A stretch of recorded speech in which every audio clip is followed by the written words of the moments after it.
Hello. Hello and Hello. welcome. Hello and welcome. Hello, welcome. Thank you for stopping by. You have acquired yourself an episode of Otome Clock. We're in the Midnight Oil. Now, Megan, can you tell the lovely people in our audience what Otome Clock is? Otome Clock is the every other Tuesday stream where we play dating sims, visual novels, Otome games, stuff like that. Sometimes we play full games, but typically we play a lot of demos. Yeah, we like focusing on demos. Different up-and-coming stuff. Yeah. Boost a lot of indie titles. Yeah. Every once in a while, we'll play something that came out a while ago that was popular. I mean, like the last thing, I'm not sure how popular it was. We played Boyfriend Dungeon. That came out a while ago. I just really enjoyed playing that game. It was something different. What's up, Buffy? I see you. Hi, Buffy. And that can also get us into interesting situations because, if we're watching this, you probably clicked on it because of visual novels. You know how spicy they fucking get. And Megan is my actual sister. So sometimes we read softcore porn to each other and it's quite awkward. God, do you remember, Maid Marian? Jesus yeah. Christ. And then there were so many fucking SAT words. We're like, oh, God. I never took the SATs. A lot of big words happening. But Megan, can you tell us about tonight's game that we're playing? We're playing Burn the Midnight Oil, which is kind of like two games in one. You can choose which route you're going to play. You can either play as Circe, the private detective vampire, or Dante, the hellhound, who's pretending to be a werewolf, who's a police detective. He's a canine unit. He's his own canine unit. He's so canine unit. I feel like I should tell the devs this. He's a canine and also an absolute unit, so he is the canine unit. I feel like I should mention this to the devs. You're welcome. You can have that one for free. So I guess we just start a new game? Yes. Because the last time we played this, we did Circe's route. We did Circe's route, and we met her boss. Well, we met her coworker, Edgar, who's totally not and completely head over heels in love with her at all. We met. They don't have a domestic situationship. The vampire, who she is really starting the enemies to lovers. Oh yeah. Absolute goofball. I'm sorry, Circe and Dante. Yeah. It's like his and hers goth tower. What the fuck is, like, could you be more stereotypical? Well, I love the load music they have in this game because it feels like it belongs in the fucking 90s in some Hollywood, let's pretend this is a goth club music scene. Like, we're in the goth club, so this song is playing on loop. And it's not a terrible loop. I really enjoy it. I'm like, all right. Before the show starts, I'm like, the worst one for that? I don't know if anybody is familiar with the television show Forever Night. No. With the vampire police officer. And the nightclub in that show, the music was iffy. It was goth adjacent. Yeah. The thing is that music wasn't playing on set. In fact, there wasn't any music playing on set. So everybody is dancing and kind of just doing their own thing. To silence. It is not. To deadly silence. Nobody in the background is dancing to the same song.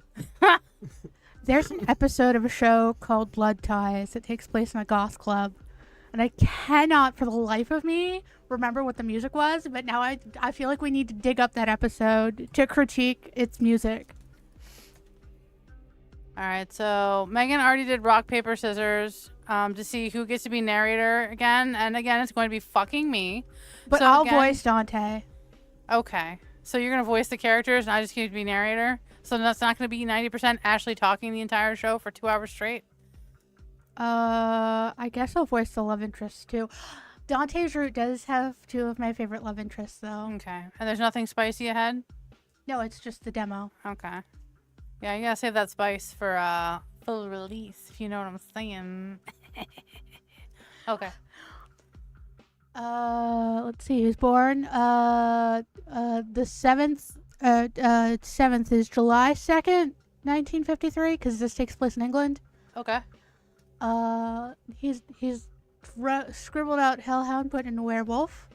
His occupation is hot, and his emergency contact is Orion Walker. Yeah, he's a cop of some sort, and he has a deal with Orion, who I believe is his boss. Also in the corner, if you see a name, Zeno, he is one of my favorite love interests. He is an absolute little chaotic goober. Eye color currently pink. You know, like he has multiple eye colors. Yeah. I love it says say no to drugs up there, but I think something's scribbled out on that poster. Now, to give people a little background, the whole premise of this game is that like, there's a detective agency and there's also a police force called the Supernatural Crime Division. Yeah. Where it's like different types of what would They're be typically... investigating supernatural crimes. Yeah, they're supernatural creatures investigating supernatural crimes. And trying to keep the humanity from figuring out that supernatural creatures exist. You think standard. The huge. Oh, hello, Orion. The rain hits the window in a peaceful, hypnotic pattern. Orion stares outside, thoughts wandering. He has no work left tonight. He is done with moving so he could go home.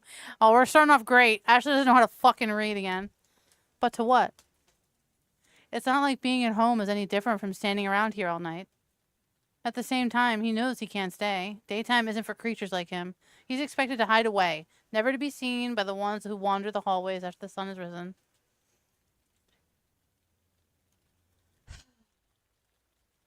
A deep sigh escapes him. He is sure it's the rain that's making him melancholic. It had rained the day his mentor died, too. Why the deep frown? Orion feels himself twitch at the sound of someone else inside the room. Only the familiarity with her voice can ease his initial tension. He locks eyes with the woman reflected in the window. It's you. It's me! Francesca sits down on Orion's desk, giving it a pat. Were it anyone else, he would think them rude, but this is Francesca. If she suddenly behaved politely around him, he would think she was sick. They're each other's precious friends, which is more than Orion has had in a long time. New office, new furniture, it's nice. It is indeed. I was planning on inviting you over sometime, since I guessed you'd want to see it. But speaking of inviting you, did someone let you in? One could almost think that Francesca belonged there, thanks to that natural arrogance of hers. But Orion doubts any officer here would have actually let a stranger walk right into the station for no apparent reason.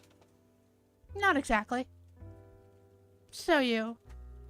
Orion stops himself mid-sentence. If she wants to get somewhere, she finds a way, even if it means somehow breaking into a police station unseen. She could have met with him outside, which she usually does, but it seems today is different. You know you shouldn't be here. I stopped by your flat, but you weren't there. What else should I have done? Your flat what? They're in England. Still, breaking in is dangerous. I wouldn't call it breaking in. It was more like entering through unusual means. Orion is admittedly a bit curious, but he won't bother to ask how she did it. She'd only refuse to tell, just to tease him. Besides, that's not what he's focused on right now. What is much more interesting is her scent. She smells human. Are you wearing perfume of some kind? I really do have to get clarification on that. She smells human as in she smells like a human, or she smells a human? She smells like a human. She's not human. She smells like a human. But she smells like a human, or... She smells like a human. Darling, I just want to say you have the same amount of information as we do at this current time. There's nothing else we can dispense to you. So she smells like a human as in her scent is human-like, or she has the same olfactory I love sense my husband. as a human. I love my Adam, husband. I am trying to tell you that she, a non-human creature at this moment, smells as if she were a human. Okay.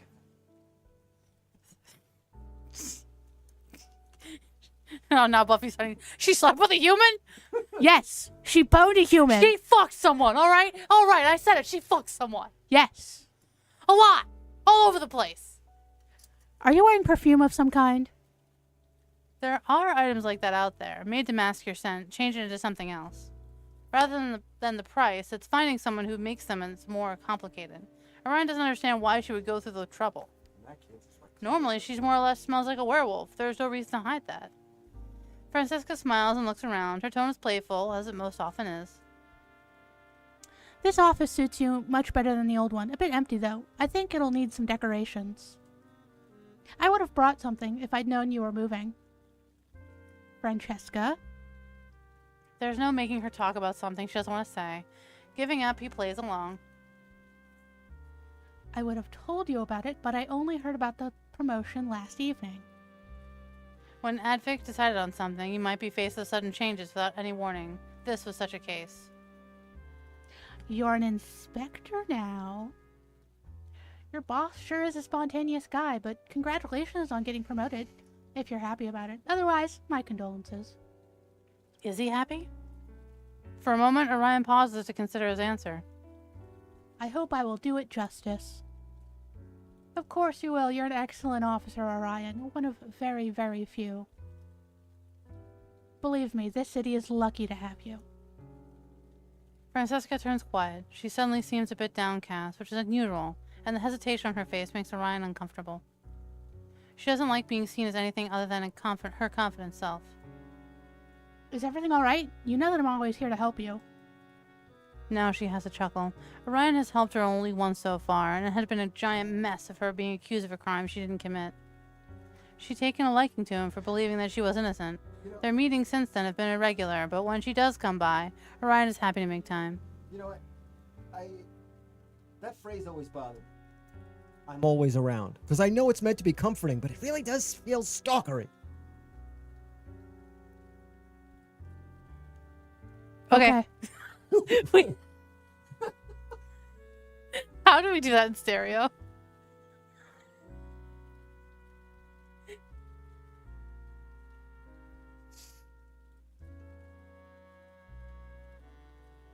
Francesca is the only one he can confide in. If she is indeed in need of his help, he'll do whatever is necessary.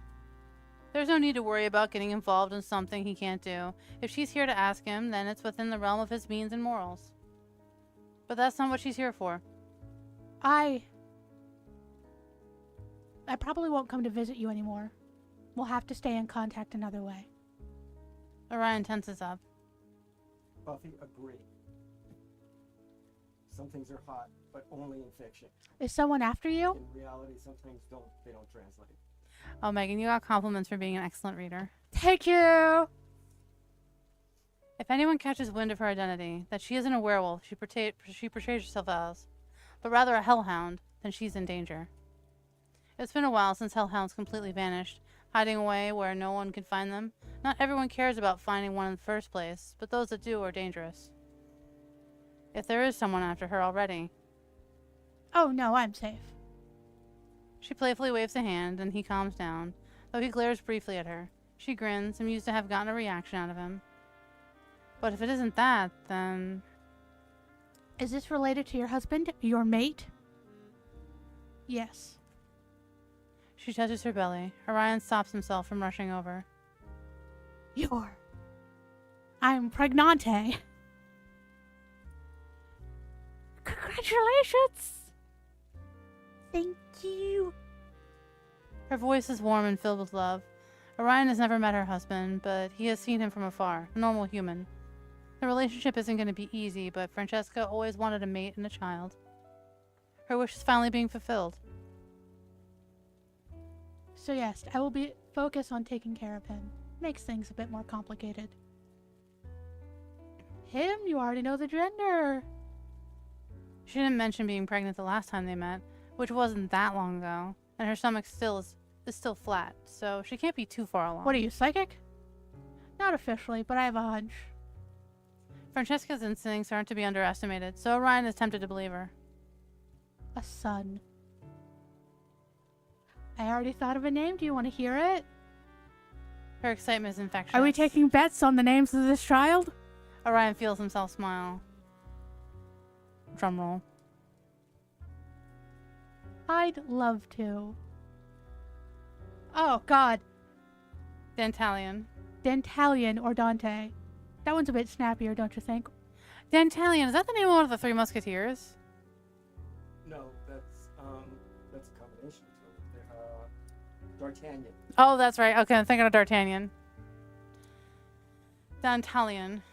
Oh, Dantalion's a fucking demon. Of course it is. Of course it is. Keeper of the Forbidden Library of the Bibliotheca? Bibliotheca?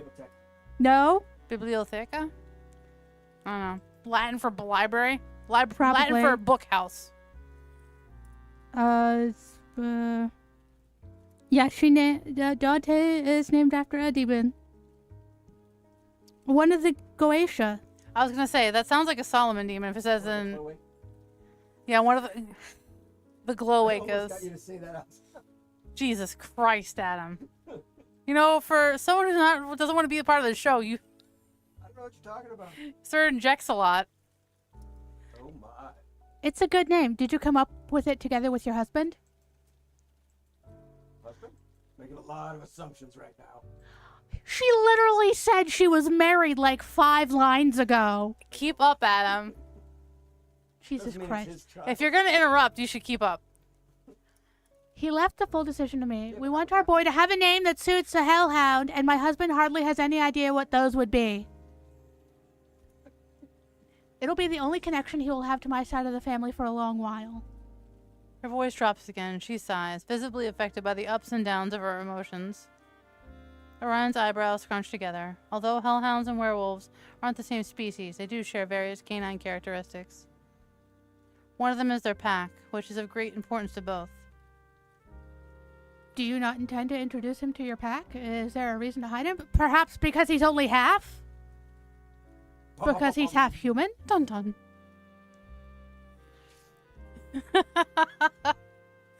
Indeed, got me. Sir injects a lot. You're just gonna drive by that one. I'm glad I could entertain, sir. Hellhounds don't care about that. Okay, that's why.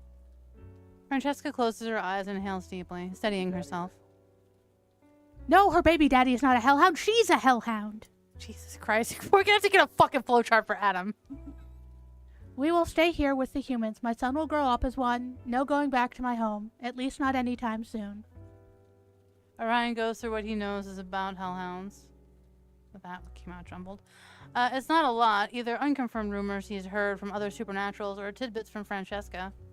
As far as he knows, young hellhounds are still too weak, and worse, too unstable to protect themselves. That makes them easy targets for people who want to catch a hellhound. They'd never be safe out in the open. It'd be more secure for Francesca to take her child and husband into hiding, join her family, in that place no one knows. A place where a young hellhound can be raised without worry. That sounds like a great risk to take. Will he be safe here? Well, Francesca brushes a hand through her hair. there's only one way or the other. Either we join my family until our son is grown, or we stay here. My husband won't be happy in my home. It's too different. So I decided we would stay here. A hellhound's mate and child are always equal. Francesca would never make a decision that favored one over the other. And the child? It's not as dangerous as you think, as long as we do it the right way from the start. We will be a human family. My son will be raised as a human, his father will be one, and I will be one too. Orion sniffs the air again. She still smells human. That is likely part of the plan. Yeah, that's a great... Yeah, raise your hellhound child as a human. That's not gonna fuck him up in any way. He hadn't expected the perfumes to be so effective. We will completely escape the attention of anyone supernatural. As long as we do that, there's nothing to fear. Although it will mean giving up a lot of yourself. Hardly a big sacrifice to make for the happiness of my loved ones. So the plan is to seem as human as possible? Yes, don't stand out, don't attract attention. Be a normal family of humans who have no idea who is living among them. Don't meet with any supernaturals. That includes you. Orion chuckles into the silence that's fallen upon them. Don't look so guilty, I understand. If you regularly meet up with a vampire, people would get suspicious of how you know each other. You will move away as well, I imagine? Not many people have seen me around, but we won't take the risk. I'm also going to do something about my looks so that even if we do run into someone, I won't be recognized. A shame for my beautiful face, don't you think? Your husband is very lucky to have a wife that is willing to do so much for him and your child. Oh, don't flatter me. You'd do the same if you had a family. I would. But it doesn't matter anymore. He accepted that he would never have a family when he was allowed himself to be changed. He got changed old. He accepted it even before that. Don't say that. You're immortal. You're too young to talk as if you'll never find love. I'm hardly young. You are for a vampire. Believe me, there will be more than enough women who will appreciate your mature charm, even as a vampire. I'm not interested in a relationship right now, let alone with a human. I said the same thing about humans before I met my husband, and now look at me. Going into hiding and raising my child as a human. Fate will decide for you. Francesca falls silent once more. If you can. Yes. Considering you're technically immortal, you will outlive me easily, if needed. You call me young but not yourself? You have several centuries ahead of you. I know, I'm just saying that if needed, and if you're not busy with your own family or anything. Could my son come for you to help if... Come to you for help if... Come to you... Adam, I swear to God, I will beat you with this microphone. Could my son come to you for help when he needs it? Here we go. I'm offended you even think you have to ask. You, your husband, and your son may contact me anytime. Francesca puts her head on her chest, exhaling slowly. That's a relief. The thought of my boy being alone has been nagging me since I knew I was pregnant. Be honest. There really isn't anyone after you. No one. I'm probably just overthinking, but I still wanted to talk to you about it. It was... She doesn't finish her sentence. A hunch. Neither one of them wants to think about why she feels so worried when there's no need to be. Francesca slips off the table. She brushes off her clothes, then smiles at Orion. She didn't finish her sentence? Did she escape prison? You're leaving. Yes, it's about time. My husband is waiting with all of our things packed. Oh, he's got the U-Haul ready. I'm not sure when or if we will see each other again, but I'll send you letters. They could be traced. I'll get them to you without anyone noticing. That much I can do. You just want to boast about your child, don't you? Maybe? She laughs, more lighthearted now. Well, I guess this is goodbye. Farewell, Orion. Farewell, Francesca. I wish you the best. Thank you. Ciao. Orion watches her leave. The door falls shut with a sound of finality. For some reason, he has a feeling they will not meet again. A hunch. A hunch can be wrong. He prays it is. Stay safe. You and your family. The rain starts to come down harder. Orion sighs, turning away from the dreary sight, and gets ready to go home.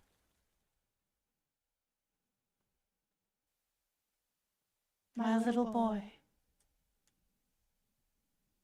My Dante. Always remember, I love you. But that's why you can't run free. You have to hold back. You have to keep control. Keep calm. Keep quiet. Don't let go. Don't lose yourself. Don't burn. Don't burn. Don't burn. Don't die, my child. She dead as shit. Oh, she's so dead. Damn it. Hi! Inside the empty room, there's no alarm clock to tell the time or wake him up. Despite that, curled up underneath the sheets, Dante opens his eyes. Hey, Ashley, do me a quick favor. Yeah, what's up? Can you hit the H key? Don't. Hey, I'll hail the H key. I thought that was Ooh, gonna get us hi. banned for a second. I trusted the devs. I did. I love that he apparently sleeps in his underwear with the exception of the collar. He sleeps in the collar. He's a good boy. He's got to wear his collar. He doesn't want to get picked up as a stray. Your line, milady? I already read it, but sure, I'll read it again. Inside the empty room, there's no alarm clock to tell the time or wake him up. Despite that, curled up underneath the sheets, Dante opens his eyes just in time to get ready for work. The air is cool. It's comfortable as long as he stays under the sheets, but when it hits his skin, goosebumps form. Perhaps because you're not wearing any clothes. It'd be more comfortable to sleep in his other form. It'd be more comfortable to ever be in it at all, but he's got nothing. He's not going to risk it. Buffy's like, I'll pick up the stray. The world won't allow him to slip up. Buffy, I hate to tell you this, he is very gay. Extremely. Severely. Hellhounds are easily mistaken for werewolves, as long as they remain in human form.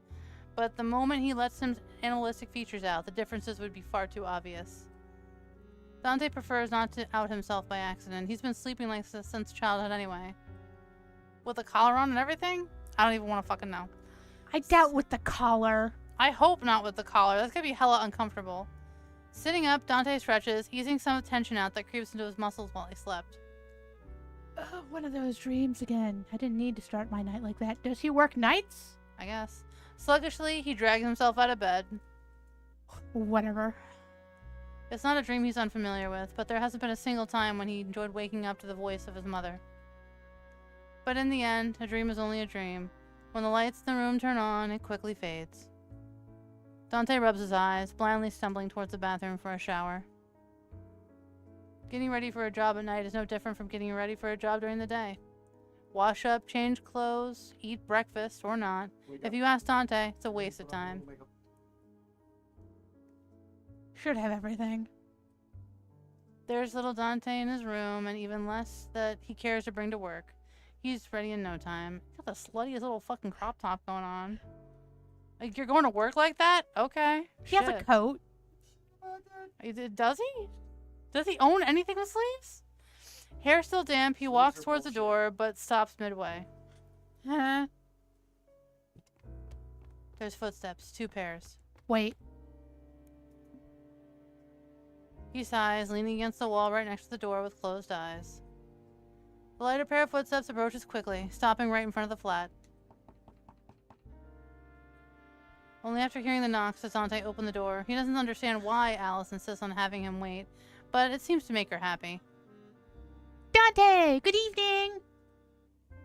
She has no sense of danger. Half his size, she still manages to hop high enough to hang off of him. Under any other circumstances, Dante's reaction to having someone jump at him would be to throw them against somewhere else. But that's not an option at this moment. Alice! The girl ignores his scolding tone, clinging to Dante even tighter. Awkwardly stabilizing her in his arms, Dante decides to glare at the second person approaching. It's easier than glaring at the kid. Alice's father sees no reason to hurry over. He just tips his head in greeting, perfectly relaxed about letting his little girl cling to a supernatural. Good evening. Instinct makes Dante want to return to the greeting in kind. Out of spite, he doesn't. What are you doing here? And more importantly, what is she doing here? Alice allows herself to be put down, even though there's a soft growl accompanying Dante's words. She looks mostly unimpressed. She doesn't give a fuck. I'm not allowed to come? This is no place for a child. Adam! I will beat the shit out of you. Well, I didn't say I didn't clear my throat anymore around here. Adam, you need to simmer the fuck down. This is no place for a child, he wants to say. The corner of this city is dangerous. You know that. Besides, it's not good for a child to spend so much time with non-humans. Orion is a vampire, my guy. What one comes out of Dante's mouth instead is... You are? Cursed be those big, innocent puppy eyes. Oh! Oh, no! Oh, Ashley, she's a little baby. See you, baby. Are you mad I'm here? It's hard for Dante to be. You don't get mad at pups, not really. Even if they're not an actual pup. No. So there's no problem. Still doesn't explain why you're here. With a chuckle, Alice's father joins the conversation. I just picked her up from her friend's place. She doesn't want to go home before she says hello to everyone at the station. You being the most important. Orion's face is soft when he looks at Alice. Dante doesn't know that Orion from before Alice was born, but he knows enough about vampires to know what she is. A literal miracle. A vampire and a human shouldn't be able to have a child, and yet here she is. That she is Orion's biological child is a carefully kept secret. How in the hell? Listen, they don't even fucking know. You know what? You know what? They have magic. They have magic? I don't know. Magic happened. Magical IVF.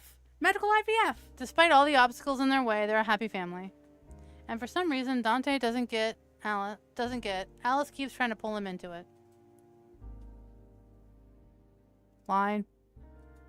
I really, really wanted to see you. You never come by. So if I don't go to you, we never meet. Alice wants Dante to be her biggest brother. Line. Which would be preferable? Line. I don't agree with her visiting the office either, but you know that it's impossible to stop her from doing what she wants. Hee hee. Orion's words aren't quite the truth. He's never let Alice near anything that could cause her harm. It's because he's confident that the station is a safe place that he lets her visit for a couple of minutes. Line. Hold on. I'm not scared at all because everyone is nice. Line. Nice? He can't agree with that. Raoul aside, most of Dante's coworkers are ready and happy to start a fight at the moment they're challenged. As funny as Dante thinks it is to have an entire division full of questionable personalities, he wouldn't call them nice. Everyone just acts friendly around Alice because she's a little pup. Himself included. Besides, you and Dad protect me anyways, right?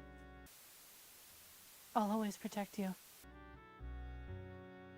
Oh, he's got sharp teeth first. Dante? Alice reaches out to grab Dante's hand. He recoils, though his resistance melts away at the moment she sees Alice's expression drop. We would.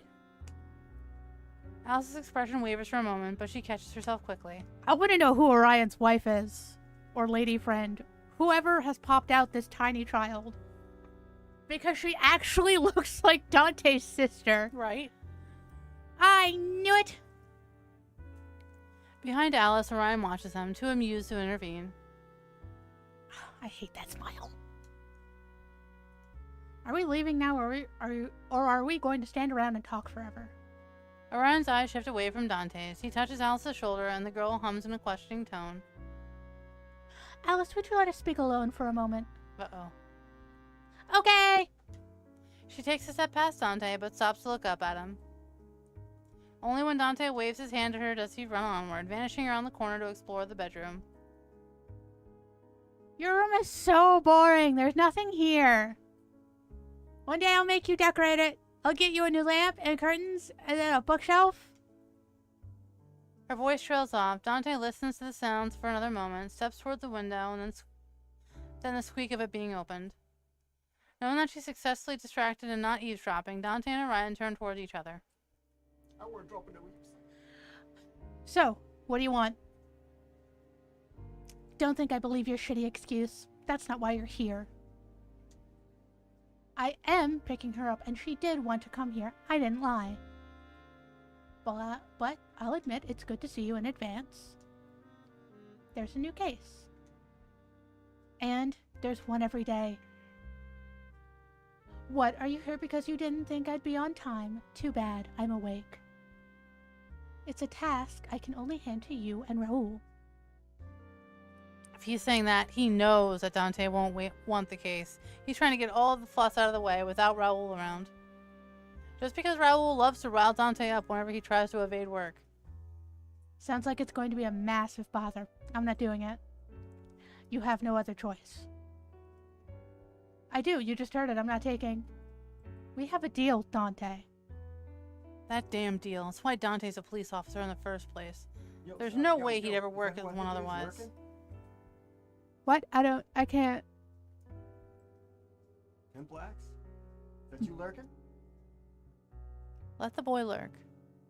Let the Lord of Games. Pimp Let the Lord of Yes, Games I know who lurk. Pimp Black is. Alright, well, let the king of games lurk. Let the king behold his kingdom. Just a couple more months, then I can finally leave. Demand more money. Get paid. Dante doesn't want to say yes immediately just because. Fine, then I want a raise. What for? You never buy anything. Your room is as empty as on the day you moved in. He's right, but Dante might still need the money for later. You blackmail me and I can't even get paid for doing my job?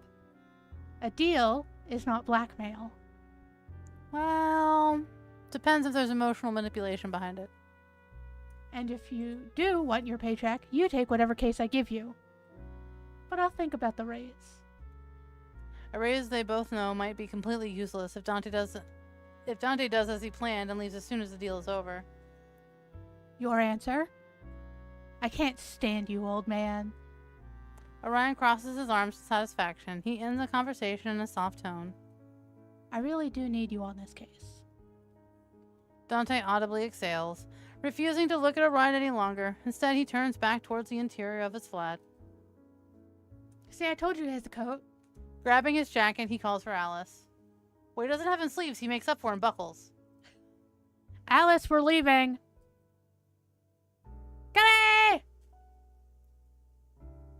When the little girl rushes over, Dante stretches out his hand to her. She takes it, beaming. Don't smirk. Not smirking. I'll let go if you don't stop. I'm stopping.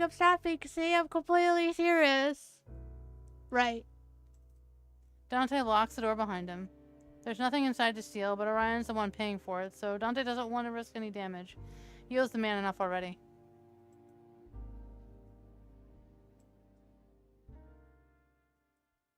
The sun went down a while ago, leaving behind the darkness that Orion, as a vampire, can freely move in. Ever since Dante started working at the station, nighttime has been his new normal as well. It's an odd feeling. What, do they hire all vampires there? They gotta work at night? Well, they probably have enough vampires on staff that maybe they just work on night. He's always been more comfortable wandering around in the dark, but having a regular job is completely different from sleeping and waking up whenever he pleases. That said, Alice is a human child, and the yawn slips out of her even as she tries to stifle them. Not wanting anyone to suggest for her to go home without visiting the station, she quickly speaks up. Dante, are you free this weekend, Sunday? Why? I'm going to make cookies with Mom, and she said if you want some, you can come over. In the afternoon, though, so Dad will be inside his room. Dante doesn't have to look down at Alice to know that she's fidgeting. Not scared of hugging me, not scared of holding my hand, but scared to hear a rejection. Go to the small child's house and get cookies, goddammit. I'll drop by. I'm not going to promise when, though. Really? If I say I'll come, I will. Thank you. You'll love the cookies, and you can eat dinner with us, too. We'll get a lot of meat for you. If I feel like it. Do you think you'll be there for lunch? Mom will want to know. Depends on when I get up. When will you get up? Whenever I wake up. Why do you not have an alarm clock? He indulges her curiosity before he can think to point out that he doesn't have anything in his flat. Can't stand the ticking. How about a digital one? Oh my god, she's got all the questions. Waste of electricity. I don't need one. I can sleep whenever. You do have a job. And? Have I ever overslept? On purpose, yes. Ha! See? I don't need a clock to be on time when I want to be. So you just go to sleep and wake up when you want? Yeah. I wish I could do that. Goddamn, I wish I could do that. You can if you practice. He's got a point. You can train yourself to power nap. Like, I'll just power down for 10 minutes. All right, I have another hour of juice before I pass out again. Maybe?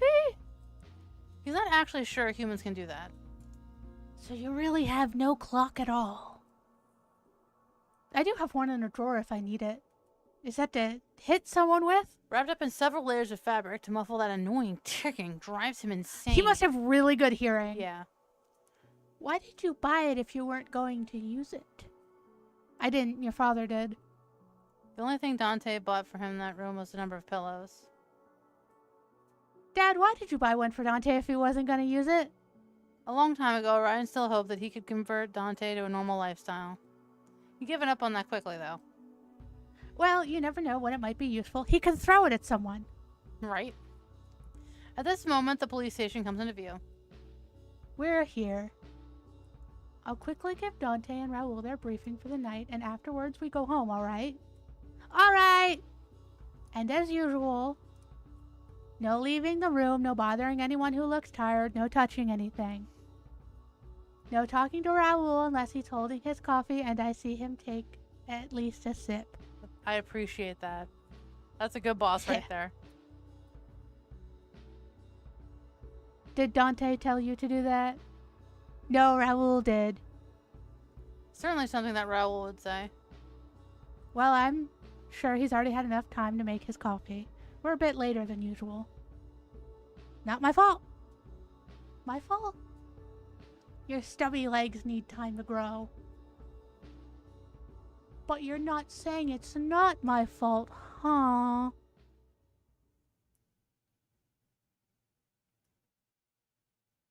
As soon as Orion opens the door, he smiles. Ah, there's Raoul. As a human child, Alice has little understanding of how quickly some supernaturals can locate people inside a room. But locating Raoul is easy, even for her. He's in a little corner where the coffee maker is, just at the start of every shift.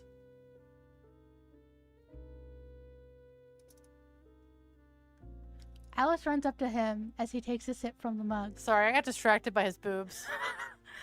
I was like, a bird? Raoul! Hello! Did you refill? Is the conversation working, or do I need to wait? Raoul plants her head, a bit of fondness creeping into his eyes. Those holsters are great. They just really just bring the whole outfit together. Also, those are hearing aids. Like, listen, he wants to squish up his boobs. Yeah.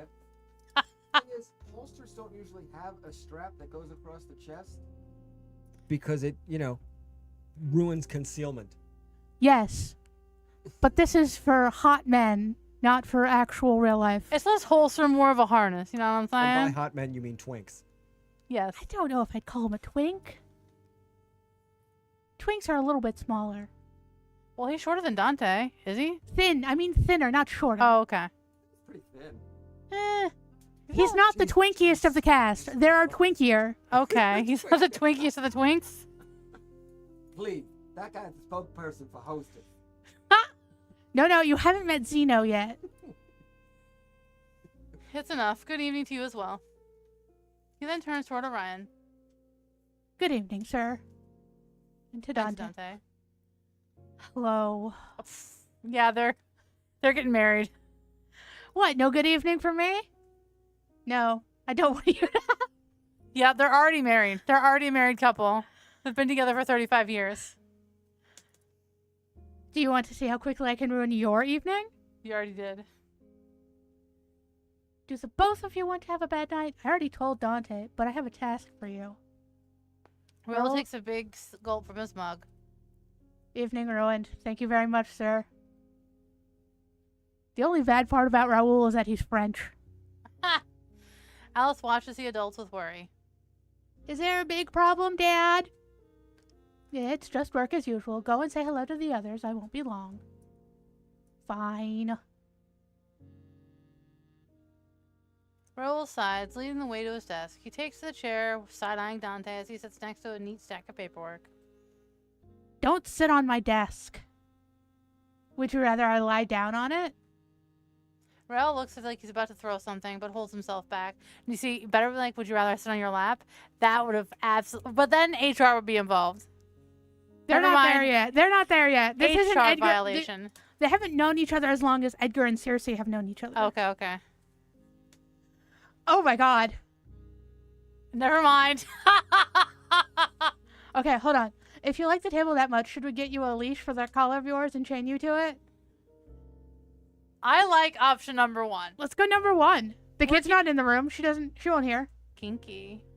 I'm up for all games, but maybe not in public. I don't know about you, but I don't need observers. Doesn't turn me on. He watches Raoul process the last bit of the conversation, the words seeping much too slowly into his caffeine-deprived brain. Sir, permission to stab him? I think like Dante popped his head out like, Denied.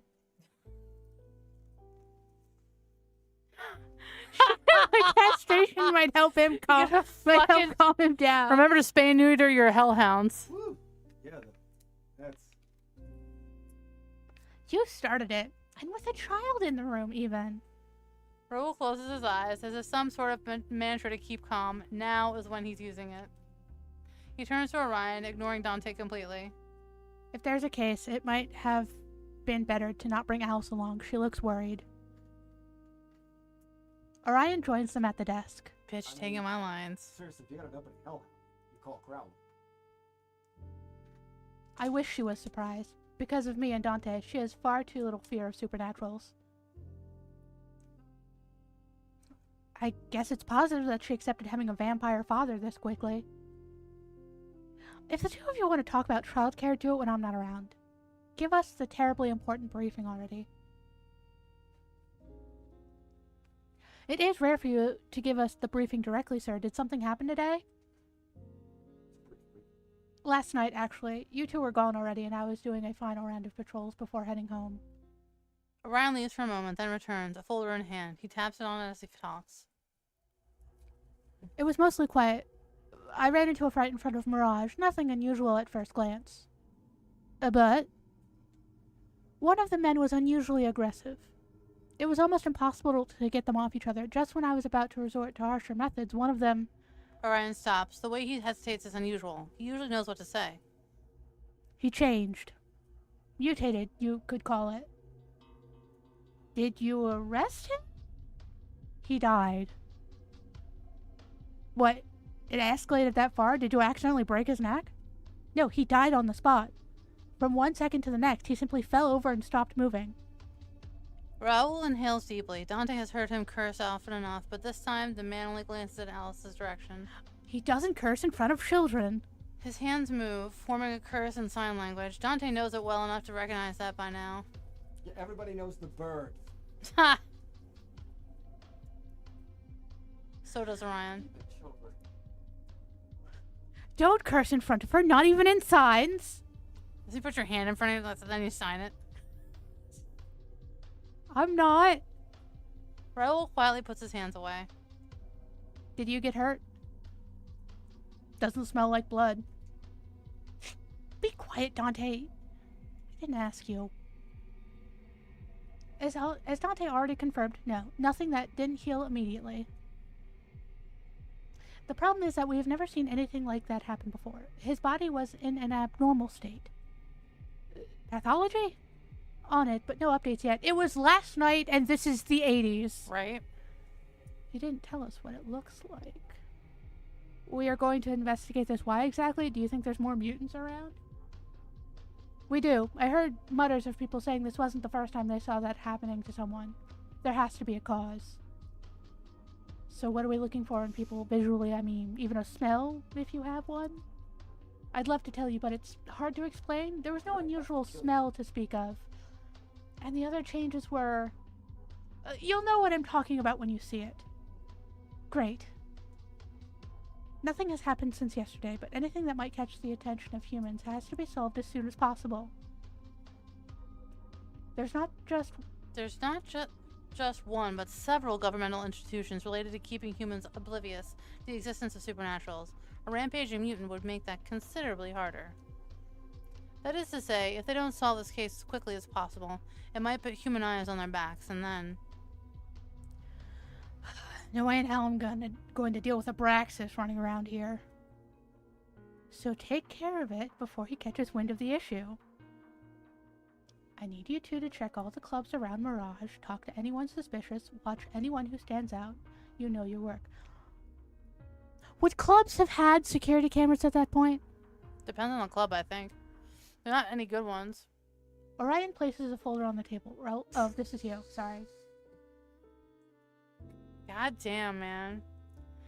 Raoul immediately pulls over to himself and skims its contents, but it's so thin that he's done in no time. So why do we have to take this shitty case? Reason number one, you might have to talk to humans, and Raoul is one of the few people in the night shift who passes as a decent police officer. Yikes. Are you trying to say I don't look reliable in human Sir, eyes? you dress like a whore. You have a crop top A and a sleeveless hot crop top. topic and a hot topic buckle jacket with a dog collar. No, you do not look like a police officer. You look like someone a police officer would be arresting. Or at least harassing in front of a nightclub. Yeah, that knockoff tripwear coat. You know exactly what I'm trying to say.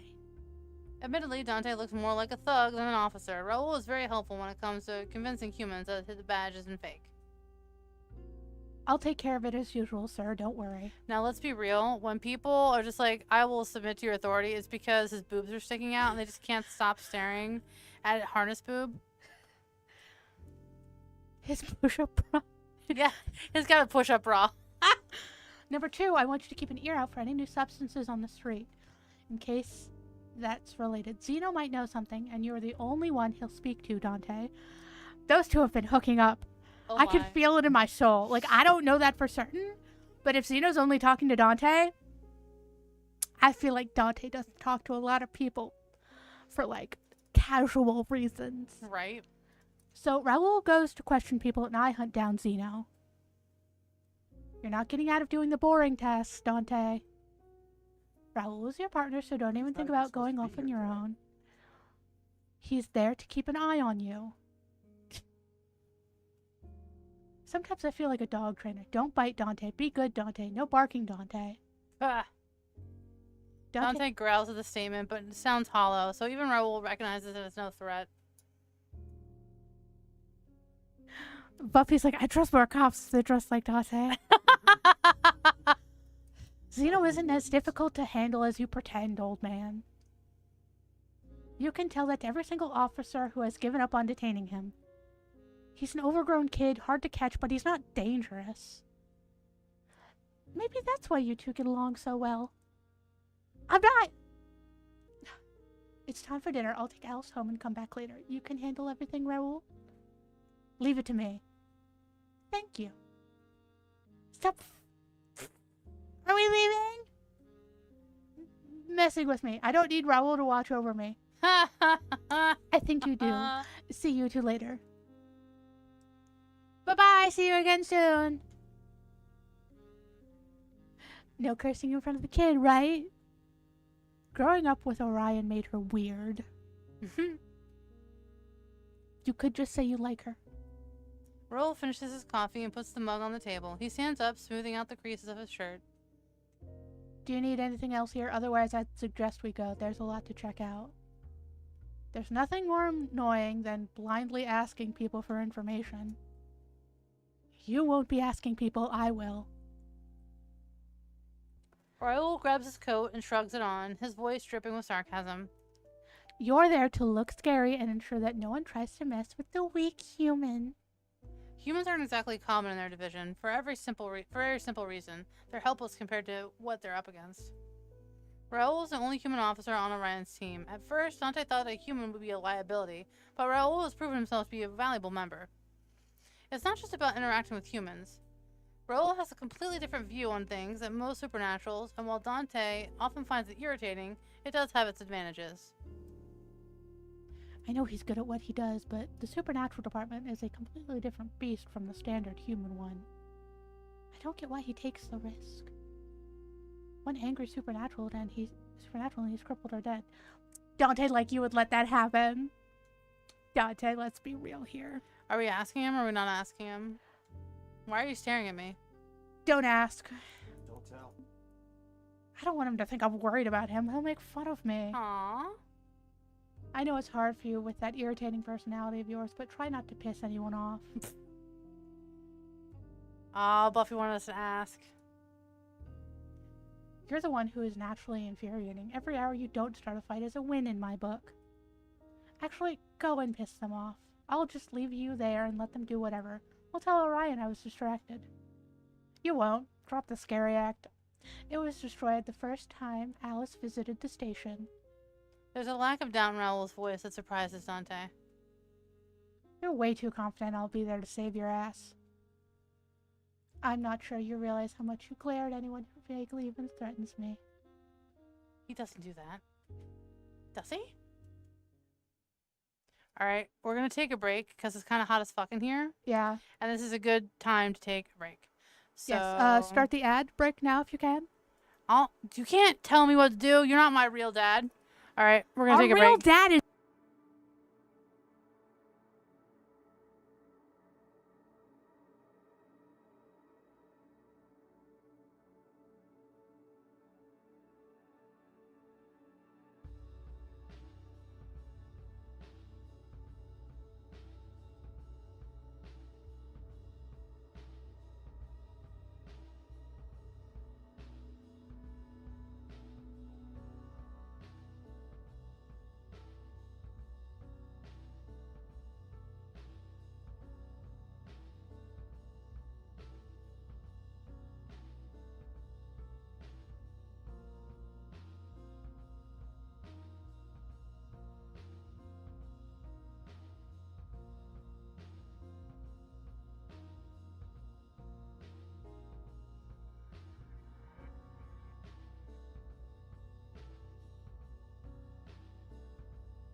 And we're back. We're back to flirting with werewolves, hellhounds, and vampires, and cute deaf boys.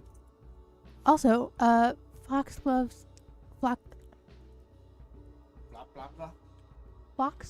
Games, Okay. the creator of this game, Mm-hmm. did like our post on Blue Sky that we're streaming. Oh, yay! I don't think they're watching because they're in Germany and I don't know what time it is in Germany. Yeah, it's probably like fucking 2 a.m. in Germany right now. Like, oh, thank you. Go back to bed now. I guess that explains Dante's outfit if they're from Germany. It is 1 a.m. in Germany. They're not watching our stream. No, it's fine. We appreciate the love. Thank you, guys. Okay. Are we taking your car? No, I've got it parked near the Golden Cat. Let's walk. The Golden Cat is the bar from last time where Circe, Edgar, Dante, and Raoul meet up to drink. Your choice. They walk for a short time before Raoul speaks up again. Oh, damn. You taking my lines now? Oh, sorry. Damn. Shit. Guess I'll just hit the space bar over here. It's my job. I'm space bar queen. Do you mind if I ask a question? Can I ask one in return? As long as I have the option of not answering. So catty. I'm not going to strangle you if you don't answer. I only strangle on the second date. In that case, go ahead. But first, it is my turn. Why is it that Orion treats you like a child? Because he is one mentally. I know he's older, but you and I are around the same age. He doesn't treat me like that. Why is it that Orion is so worried about you? Sounds like Raoul is jealous. You're more than able to take care of yourself, but he's treating you like a child who shouldn't run around on his own. We just reestablished that officers aren't allowed to work alone. Not that it stops Dante from trying sometimes. Of course not, but with how much he stresses that I have to keep an eye on you, wouldn't it be better if I wasn't a human? I can't stop you even if you do start a fight. A werewolf is above my weight class. Ooh, even Raoul doesn't know he's a hellhound. Raoul being a human is actually the point, and not that Dante can explain that. Other than Orion, there's no one who knows Dante as anything other than a werewolf. The only reason Orion knows that Dante's mother told him. But Raoul doesn't have a reason to know. It's usually no issue, but in some cases it makes explaining things a bit hard. There are similarities between hellhounds and werewolves that allow one to act as the other, but there's also some huge differences. I imagine horns. I feel like hellhounds probably have horns. Probably big, black, scary fur. Raoul may hate it, but him being so much weaker than me is exactly why Orion decided to pair us up in the first place. With Raoul around, not only do I have to make sure he stays safe, I also can't run wild. I'd risk injuring him. Annoyingly, Raoul did hit the nail on the head, though. Orion is treating me like a child with no self-control, and he's not wrong on either count. I think he's overly worried about me because he knew my mother. Feels responsible or something. Did he know you when you were a kid? That is not an easy question to answer for several reasons. No. Ah, it's complicated, I see. Raoul just nods to himself, then stops asking. It's something Dante appreciates, not that he'd ever say that out loud. My turn. You're human. Why did you end up working here and how? The division doesn't take in many humans. I believe Orion was looking to add a human to the division before I even applied. When we had an interview, it sounded like it. It probably also helped that I was able to use my family name. Previous connections with supernaturals do make it easier for you to get hired. There's that too. You're rich and you obviously have connections. So I spend every night on the beat for barely anything. It's not a bad workplace. Everyone is polite and Orion is a good superior. Seriously? You haven't worked another job yet, have you? Do you know how bad it is out there? This job's nice. I say that about my job all the time. As much as my job frustrates me, I've been in other jobs. This job is nice. As much as it can get annoying sometimes, I'm staying here. I'm staying here until they pry from my cold dead fingers. He hasn't, so it's true that he can't compare Orion to someone else. If he put us on this case, he believes that we are the right people for it. Aren't you the slightest bit proud of that? No. That's a shame. You should be. Why? He's just using me. Raoul was partnered with Dante as soon as he joined the force, but they know little about each other. It's hard to ask someone else when you yourself are unwilling to talk. Not that Dante isn't curious. If I've got the chance right now anyway. Where do you work before joining our division? Another question? He was in the Joy division. Ha! I'll owe you one. Other police stations for humans. He can't help but ask directly this time. And you switched over to supernatural cases on purpose? I like working with supernaturals. None of you care about who I am, which is a blessing. Let me get this straight. Which I'm not. People were sucking up to you before because you're rich with an influential family. And you didn't like that. I don't need you to understand. But try and believe me when I say it's really damn annoying when people think you're doing good work because of your name and not because you've been working your ass off for it. Raoul inhales and straightens his collar. It sounds like there's many stories he could tell about his previous job. I prefer to be judged for my own abilities, not those of my parents and siblings. I understand that. Huh. Alright, that's something I can get. You can? It sounds nice to have people do your bidding without needing to work for it, but if you do work, you should get the recognition and no one else. Dante shrugs, sliding his hands inside his pockets. Still think you're stupid for putting yourself in danger, though. I guess I can be rather stubborn. Oh, I think Dante's rather stubborn, too. But I've survived so far. Yes, because I make sure no one mauls you to death. As we've established before, that's why you're my partner. You're doing a good job. Continue to make sure I don't die. You're a good boy, Dante, and if you're really good, I'll give you little scritches behind the ears. And then Dante will bite his hand off. Oh, okay, sure. Like, gum him. I'm not your babysitter. Bodyguard might be the more appropriate word. Raoul's mouth switches into a little smile that he's quick to hide. Although I doubt anyone could convince you to wear a suit. Ooh, did you see that little blush he I had? did. He had the tiniest little blush. It was 2 little lines. We saw it. Or anything formal at all. What are you saying? That's his formal jacket. Raoul's eyes move over to Dante. Which is a bit of a shame. Oh, Raoul.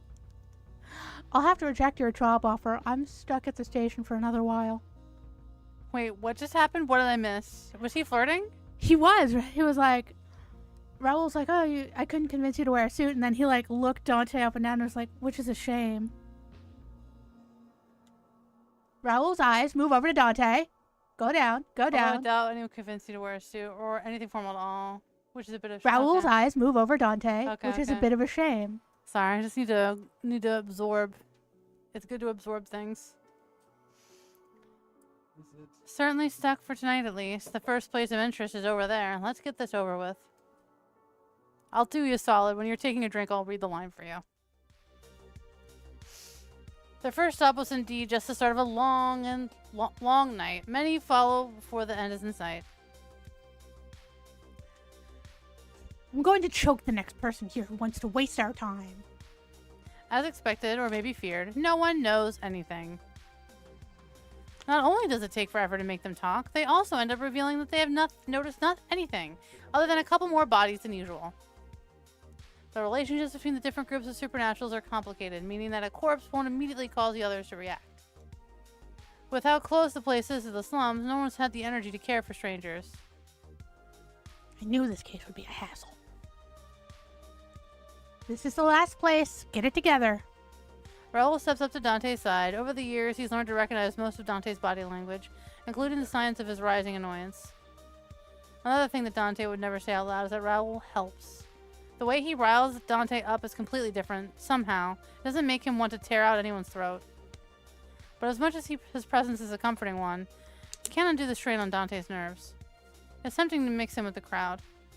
There's an alcohol here and loud music. People want your company for a night who couldn't care less who you are. Dante, stop thinking with that head. We've got shit to do. Even those with good senses would have trouble locating anyone in here, let alone Raoul. If Dante walks off, he'd be rid of him. In this case, within a minute. A break, just for tonight. And tomorrow's another day. And maybe another break. Dante. Raoul grabs Dante's wrist. It's a light hold. How are you always so quick to realize when I feel like leaving? Stay. Good boy. Could, but won't. He'd be easy prey for anyone in here. Raoul stands out. He's human. He's wearing clothes that don't belong here, and he's handsome. Without anyone at his side, he might just get swept away. If the wrong person, and there's too many of those, got their hands on him, he'd never be seen again.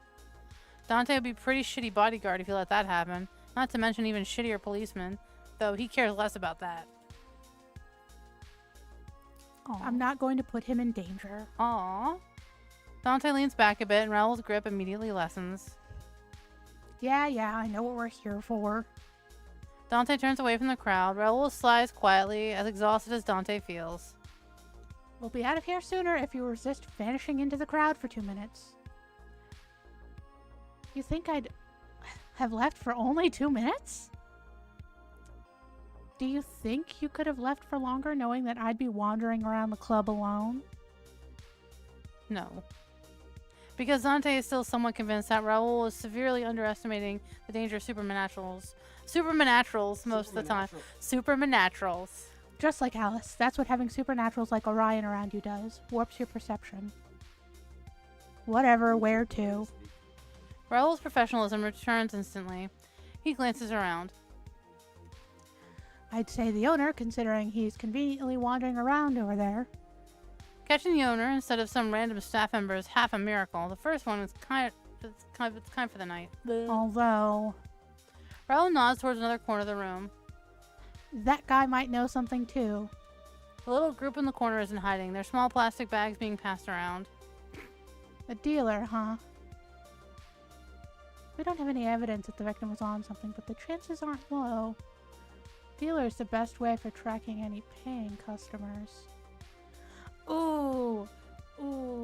Then again, the Ooh. owner of this place would have a wider network. That's a tough decision. If they're investigating a body that was found outside the club, the owner might Probably know more. talk to the owner. Yeah. Owner first and then the dealer. If we can go back. Because you don't even know if that dealer is even from around there. That could be his first time there. Yeah. Let's try the owner before he runs away. Dante walks off in the direction of the club owner, Raoul on his heel. The crowd parts fluidly, closing up again behind them.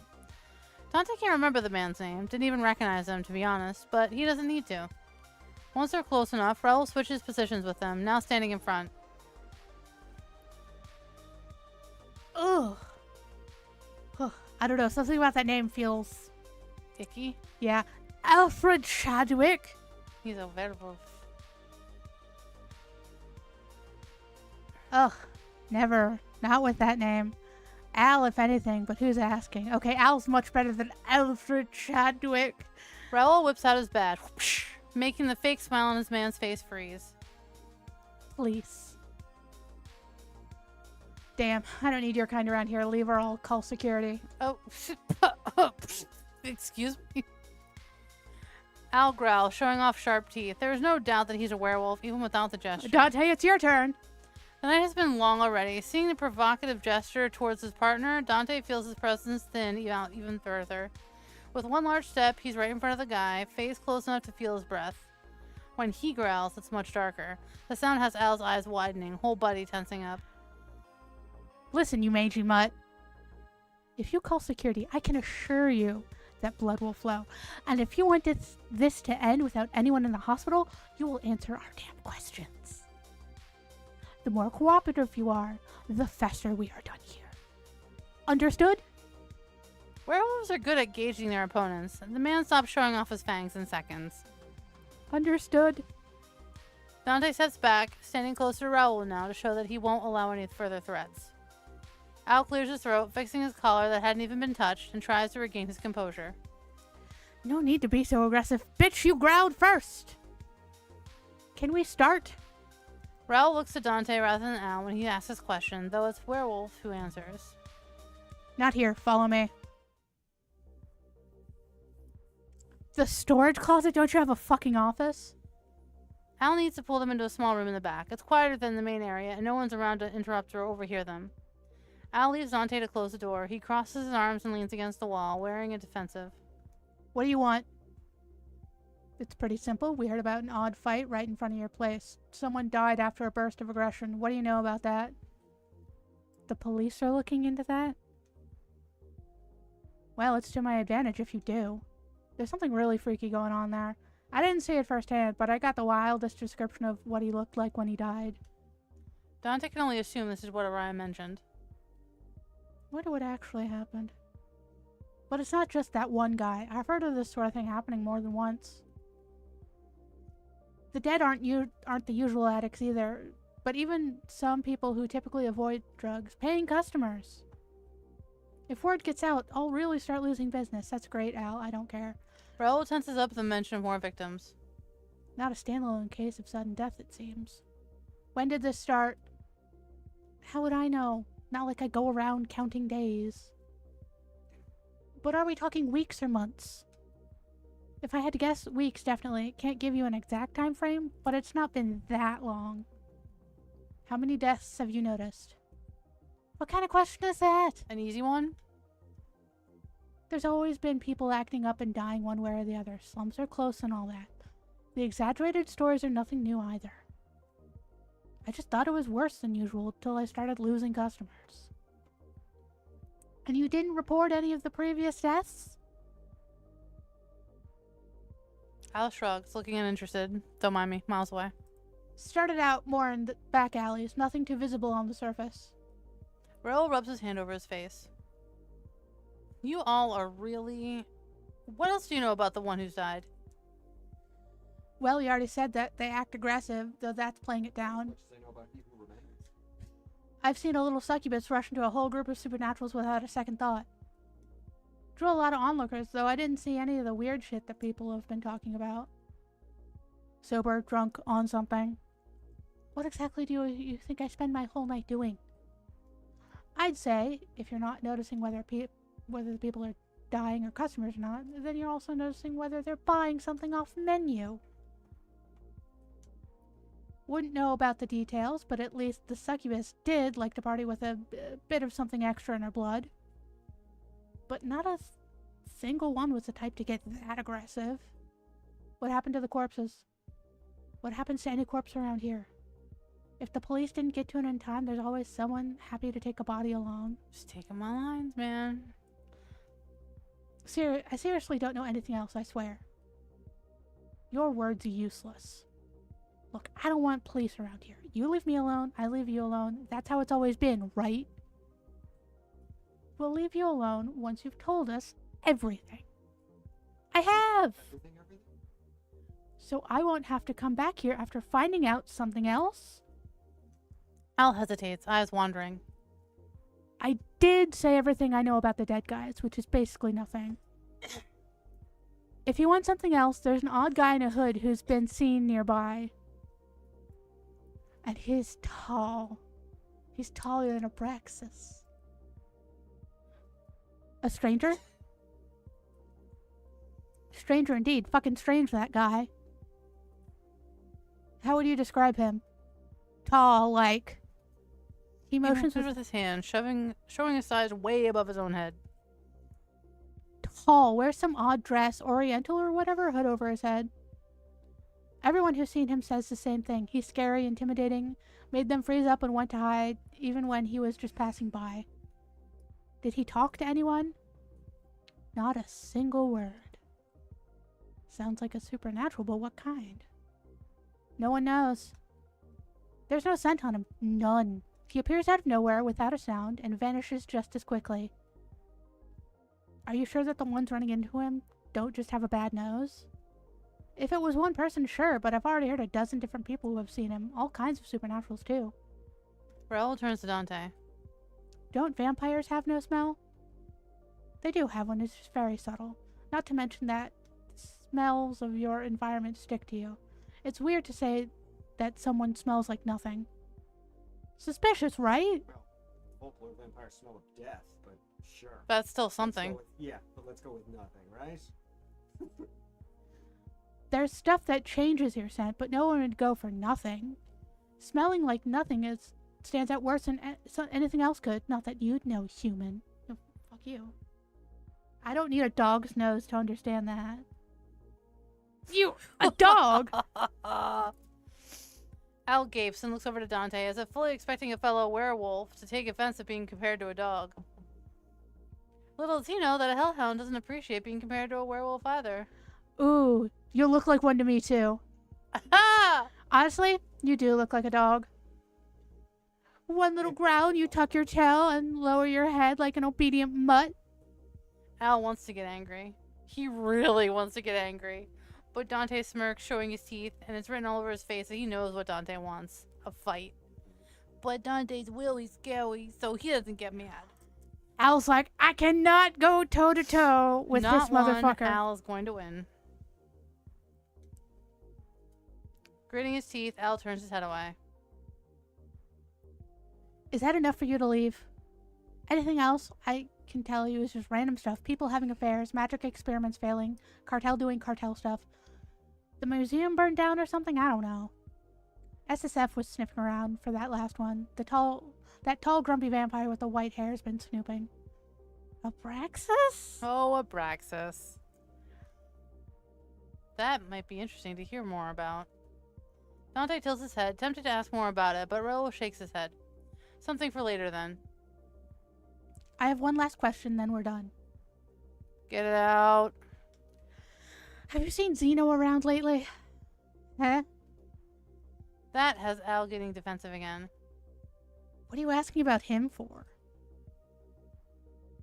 Suddenly it involves his business, so now he's clamming up, huh? We need to talk to him, too. Don't know him. No idea. You don't look like you don't know him. Dante interrupts Raoul with a shake of his head. He's not gonna say anything if you ask him like This is that. the part where he punches him in the nuts. We're not out to get him or mess with your sales. We just want to talk to him. Then we'll leave him be. Sounds like bullshit to me. You're cops. Even cops have given up on catching him. We just want to ask him about any new drugs on the market. You say that, but fine. I do know who he is. Hard not to around here. But I wouldn't know where he is. He's here and there whenever he pleases. A small fry like me couldn't keep an eye on him. Can't help you. Is he a but ghost? he's a goober. He's my sweet angel. Twink. Ha! That's very much in line with how Zeno behaves. Both Dante and Raoul know that. Alright, thank you for your help. Are you leaving now? Yes. Finally, let me escort you out. This is the most motivated Al has been this entire conversation. Dante and Raoul get escorted out, but the way the door slams shut behind them makes it very clear they are not welcome back.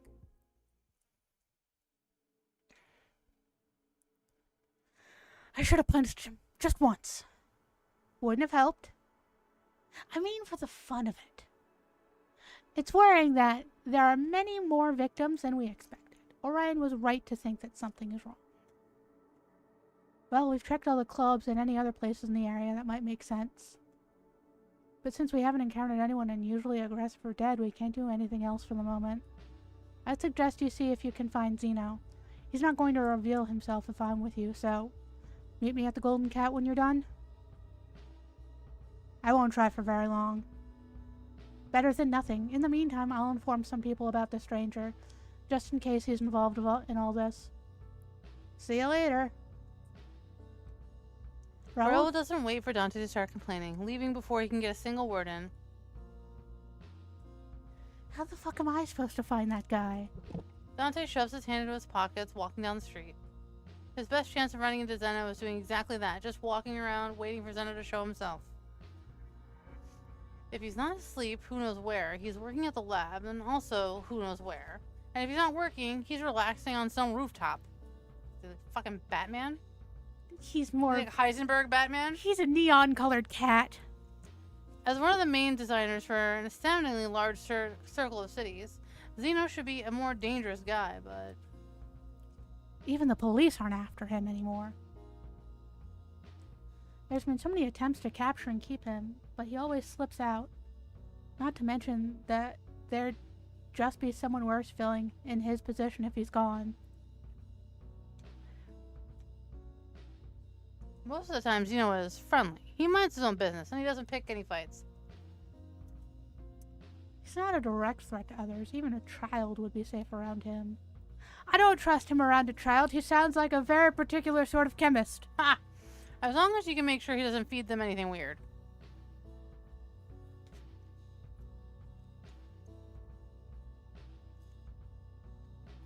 Zeno doesn't show up as he walks around. Dante's patience reaches its limit, and he stops. And then, fuck this, I'm leaving. And now, yes! Yes! Whoa, I was just about to stage a dramatic entry. Huh?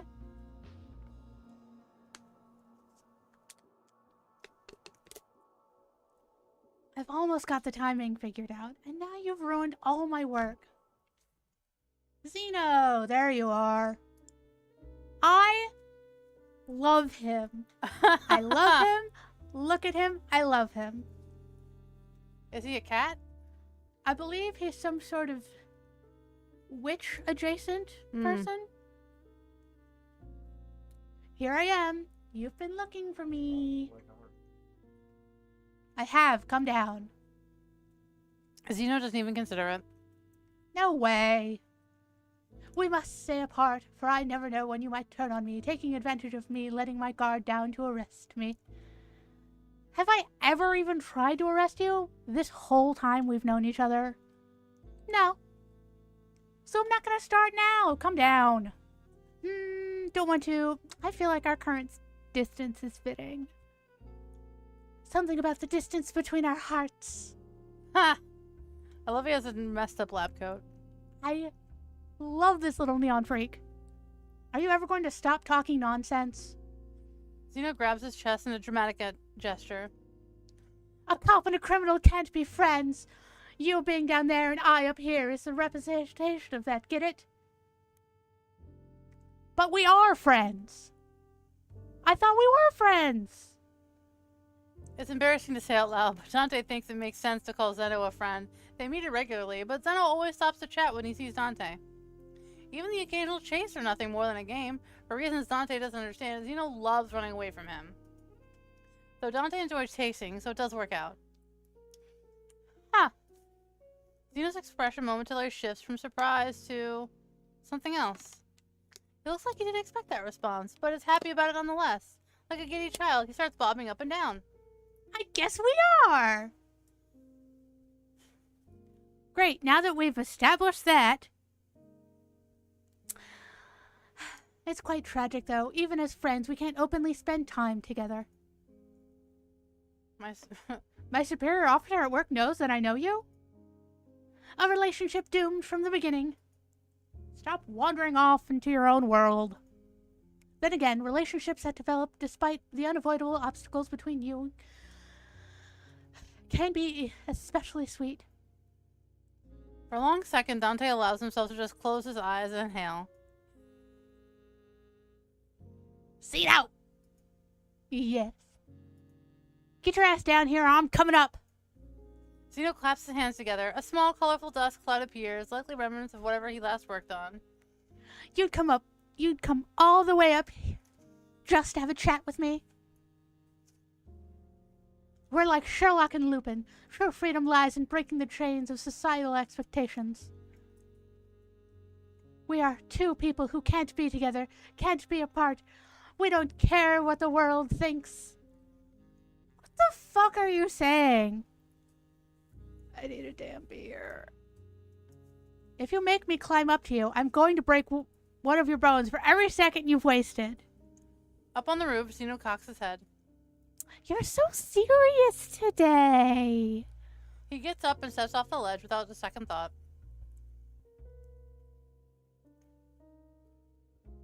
Zeno's body appears from above, hanging upside down, bouncing slightly as he stops right in front of Dante. Hey, look, I've been getting the hang of a new trick. It takes some practice and all the blood runs to your head, but it works. Without comment, Dante grabs Zeno by the waist and turns him around midair. Zeno speaks like a toy but doesn't struggle. I could snap in half by accident. This is what I mean by he's the twink. Finding himself the right way up again, the wizard stops hovering and places his feet on the ground. I mean, just because one is doesn't mean the other one isn't. I'm just saying Raoul's a bit thicker than Zeno. What's wrong? Don't ask questions. What's wrong? Usually you play along for a bit. I'm not falling for this sad puppy facade. He is such a sucker for the sad puppy. Not today. Not twice today, when Alice already got me earlier. I'm still working. I have to talk to you. No time for games. No time or energy. Zeno circles Dante once and makes a doubtful sound. You look more like you have too much energy. You could use some calming down. Want something? I've got some stuff with me. Not right now. Drugs later. All right, but if you change your mind, I've got a personal stash. I'll give you only the best. Just give me a... Just shout in the street or something. I'll find you. Probably. Ha! Sit on the rooftop and howl. You're a werewolf, aren't you? I'm sure you howl very nicely. We'll remember to call you by howling in the future. But about the thing I'm here for. I'm all ears. Actually, I'm working on a spell that gives you a flying ear. Not an actual ear, I think. But you can make it fly around and you can hear what it hears. Wow. It's failing so far, but it's gonna be fun. Zeno, concentrate. Concentrating, listening. Do you know anything about a new substance that makes people abnormally aggressive? The majority of the drugs in the area, at least for supernatural, were created by Zeno. Other creatures have little space to compete, and those that do are carefully selected and only make specific products. The cartel controls the whole system to its own benefit. Fewer issues, more happy customers. Zeno's expression turns blank. A new drug? Anything you made or were involved in recently? Or any new substance from anyone else? You don't remember. Zeno pulls a hand through his hair, messing it up, and leaves a little trail of blue powder. There is so much stuff I work on and so many recipes. How can you expect me to remember everything? Customer confidentiality or something like that. I don't remember who came to me for what. Bitch, it mutates people and kills them. You're so great at confidentiality that you forgot their name before they're even out the door. Nice. Exactly, you get me. Do you remember my name? Dante. I am honored. You're my sworn nemesis. Of course I would remember your name. How many people's names do you know? Like 15? 20? Should have expected. 5:30. Should have expected this. This guy doesn't even remember anything from 5 seconds ago if he doesn't want to. What a way to live your life. It's a nice life. You should try it. Not thinking about stuff that doesn't have to bother you is great. I can use that time and energy for other things, unlike you right now. Sometimes Zeno's suggestions actually make sense. It's odd because usually it's nothing about him does. Rather than worry about who I'm working with or what they're doing, I prefer to think about nice things, like my next meal, for example. We should go eat out together sometime. Weren't you just blabbing about keeping your distance? We don't have to go. I didn't say no. I'm also just saying. Dante blinks out for a moment, thinking his next meal does sound nice. Stop distracting me. I still have questions. And I still have answers, or not. We'll have to see. You know nothing. I know nothing. Jon Snow. Listen, it's not one of the usual party drugs. It's deadly. Kills people. It's what? From one moment to the next, it's like a switch is flipped. Zeno's tone changes completely. Who fucked that up? They aren't supposed to kill. Dead customers are bad customers. And that gets the police on our backs. Wow, he is pissed. Only people who are alive can buy more. That's basic business logic. I work my ass off to make sure my stuff doesn't have any bad side effects, and here comes some brainless designer messing it all up? Really? Ugh. Because they're going to tarnish my name. Do you even care about your reputation? No, but this is a matter of principle. Ah. Which principle? Zeno awkwardly waves his hand. Something something. At the point! I don't like my work being screwed up, that's all. You sure it's not someone selectively killing people? I'm not sure about anything. Our only guess so far is that everyone affected is taking the same thing. Ugh, what a pain. Zeno lifts his head, biting on the knuckle of his index finger. Our system is working so nicely. I don't want anyone messing with it. Ooh, are you gonna be in danger? Because that sort of feels like, hey, are you okay, bestie? Are you in danger, girl? So you want to know the danger? Yeah, danger. Is this going to get you in trouble with the cartel? Doubt it. My customers trust me. But depending on who is doing stuff and what exactly they're doing, the situation might escalate. And if it escalates, I'll lose my peace. I like my peace. We're working on avoiding that outcome. Thanks! Zeno's smile returns. He's on his heels and walks off a few steps, waving at Dante. Well, it doesn't matter what it is. You're gonna find out who's messing with my customers' customers, right? Have no choice. Then I'll do the same. I'm sure we can fix the problem together. Dante, see you again soon. Next time, let's have something to show for this case.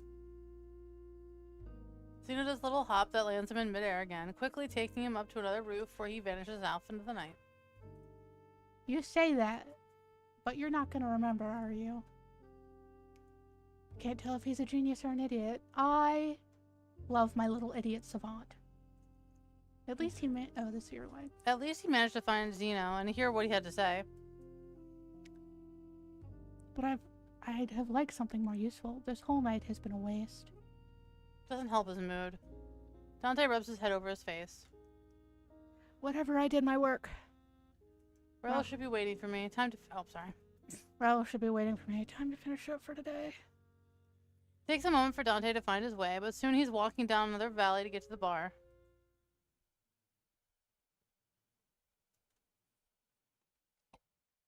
With the night ending, people are starting to return home, if they have one. Tired yawns, drunk ramblings, and happy hollering can be heard, though Dante takes the quieter streets on purpose to avoid them. It always helps, but only so much. Even the back alleys have their people in them. Dante quickens his pace, listening despite himself for any surly remarks or angry, slurred muttering. He's never been the type to ignore rowdy drunks. They didn't ignore him either, which has been a blessing, at least until Orion caught on. It wasn't really losing control. Some idiot on the street swung at him first. Hey, that's completely fair. The fights were an easy way to burn off some of his restlessness, but when he first started working as a cop, Orion had hardly left his side at night. He used to drag Dante away from the busier streets, repeating over and over, like a broken record, the very annoying one, for Dante to just ignore them. And he's right. Drunks don't make for challenging fights anyway. They're a waste of his time. He's good at it by now. Ignoring them, not jumping at every chance. That doesn't mean he doesn't want to fight. Damn vampire. I should see if he'll fight me again soon. Orion's not to be underestimated as an enemy, which is why Dante has been trying to rile him up ever since day one. He only managed to bait him once, by bringing up Alice. Dante hadn't liked what happened after that. Dante got his ass beat! But the end result was positive. Orion had agreed he needed an outlet, so they started sparring here and there. Not half as often as Dante would like, but better than nothing. I'm going insane. Everything tonight is just messing with me on purpose. Fucking work, fucking case no one cares about except for Orion and some higher-ups I've never even seen before. It's right when he has that thought that someone stumbles into Dante's path. Watch where you're fucking walking. Dante flares up. The alcohol stench coming off the man is so bad it itches in his nose. The man jolts, swaying from left to right. He's muttering something under his breath, but as he raises his head, the murmur quickly grows louder. It's incomprehensible nonsense, half syllables that are connected in no particular order, more sounds than words. They tumble over each other as the man's face distorts, veins bulging out, eyes wide open. He screams, a bestial cry, as he raises a fist, swinging it downwards, towards Dante wildly. Bastard, you picking a fight right now? Dante tries not to focus on the delight buried under the anger of his words. He catches the fist, surprisingly heavy for a man with such a thin build, and throws a punch right back. It connects hard through that so that he can hear a crack. He expects the man to either back off, surprised by the resistance, or just keep swinging. What he doesn't expect is how the man turns, not at all reacting to whatever it just broke. He bares his teeth, ready to go bite through Dante's head. Dante pulls back his right hand, using the other to grab the man by the hair and swing him against the wall. There's a dull thud and the man slumps down. Ah, shit. Come on, seriously? Dante groans. The man is not strictly human. Under the alcohol and the scent of other supernaturals, he smells like a wizard. Sadly, him being a wizard doesn't exactly fix his human frailty, and as Dante strains to his ears, he can't hear him breathing anymore. Shit. The desire to ignore the situation is strong. If he just killed a man, that's going to become a giant mess. The guilt doesn't quite settle in. There's too many other emotions taking up all space. But he knows Orion wouldn't leave. Neither would Raoul.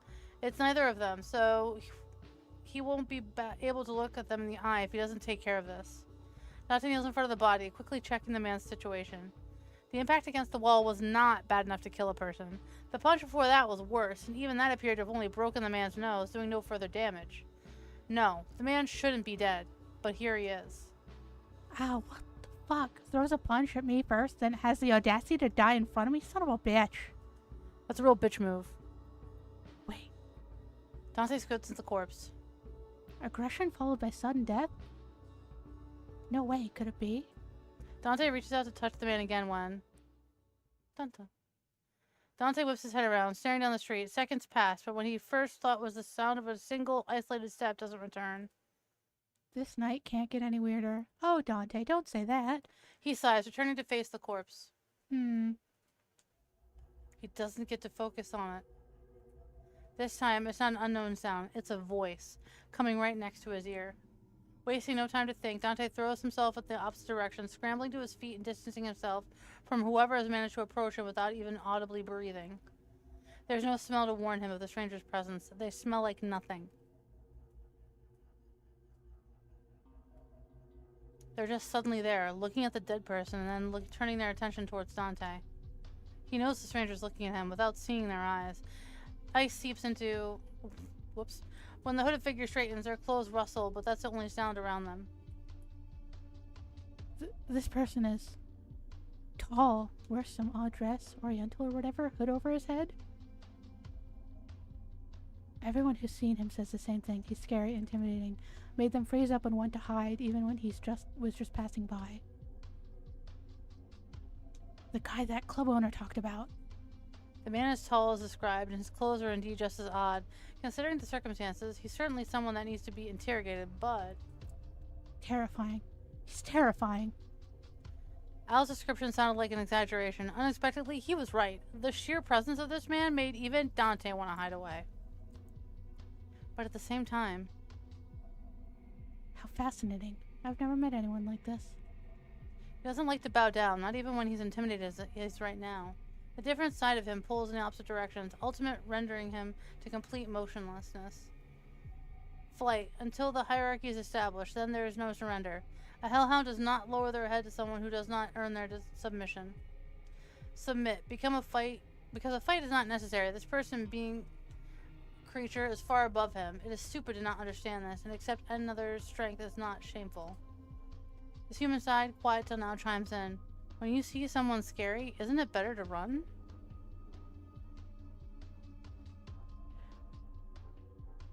What do you know about this one's state? The hooded man talks, interrupting his thoughts. His voice sends shivers right down Dante's spine. It's not a request, it's an order. He has to answer. He doesn't try to fight this, at least. There's no reason to. I don't know them. Dante's voice is shaking. He swallows heavily and puts a hand on his throat, forcing himself to calm down. He will not stutter from fear like a helpless pup. But they might be one of several deaths caused by the same thing. The man hums. After a moment of contemplation, he moves closer. The closer he gets, the more Dante wants to leave. What is he? I've never met anyone or anything like this before. What is he? What is he doing here? The man towers over Dante. When they stand in front of each other, there's a pair of eyes shining down under the hood, staring right into him. Caused by what? At this point, it's getting harder to breathe. Dante's instinct is screaming, run away or lower your head. Just stop looking, stop risking his anger, stop risking your life. I'm not gonna run away. Fear is choking his throat, but Dante doesn't move his eyes away out of sheer stubbornness. He has to run away. He's run away too often. He's had enough of it, even in the face of potential death. You're not running away. These eyes under the hood narrow. Dangerous. You know what? Let's stay. He's not doing anything threatening. Yes, save. Save, actually save. Because I can't remember if you can actually die in the demo. We about to find out. Return. Stay. He's not threatening you. The thought is like a hand on his shoulder, steadying him. Dante forces himself to assess the situation as objectively as possible. The stranger isn't threatening him, not at all. Neither is his aura, or whatever is visible of his facial expression, is an act of deliberate intimidation. The stranger is terrifying to stand so across from, but it's not made any move to attack. This is a natural aura pushing others down, not a conscious act. He's just asking questions. A prey that runs gets hunted. Stand your ground. Don't give in. It's hard to hold eye contact with a man, but the longer Dante does, the more fascinating his eyes get. He's old, very old. His eyes are not a lake, they're an ocean. Calm right now, but the waves can build up high. There's no desire in them, and no threat. All the man is doing is looking down at a curious thing he encountered, giving it his attention for a mere few seconds. Breathless seconds pass. Then the man leans back again, and the pressure vanishes enough for Dante to inhale. Little things like you usually run away when I get close. You're not. How quirky. Who are you calling quirky? Continue on with your night, young hellhound. Don't forget to breathe. With that, the hooded man's attention span appears emptied, and he turns his head up to the sky, pausing for a second. Then he walks off, odd clothes rustling softly with every step. Goodbye, Idris. I love you. Good lord, Newman immediately. What's up, Amaretto? How you Hi, doing? Amaretto. By the time Dante manages to snap out of it, he's gone. So, I've seen Idris's sprite on the Foxglove Studios Tumblr page. I am convinced that they are Fae. Convinced. And I am sticking to that. That I feel like I will be proven right in the full game. Who was that? Someone like him would stand out everywhere. How is it that the whole city is not talking about him yet? Not to mention, he knew what it was. It's impossible to tell the difference between a werewolf and a hellhound by scent alone. Did my reaction give it away? What else? When the fear is gone, there's nothing left but awe. That man is someone even the most powerful supernaturals in North Haven would bow to. The thought is almost pleasing. Power struggles are common within the supernatural communities. There's always someone planning to overthrow the current boss. If that man stepped in, Dante can't imagine much that wouldn't stand in his way. Oh, but I want to try. Just because Dante is feeling like a little... I can take him. I can take him. He's thought about it, but Dante has been holding himself back from joining the fights. It's not an easy thing. The desire is almost desperate, the feeling of tearing his insides apart. But Orion has a hold over him. They have a deal. He's not going to mess that up. I'd love to fight that man, or see him fight.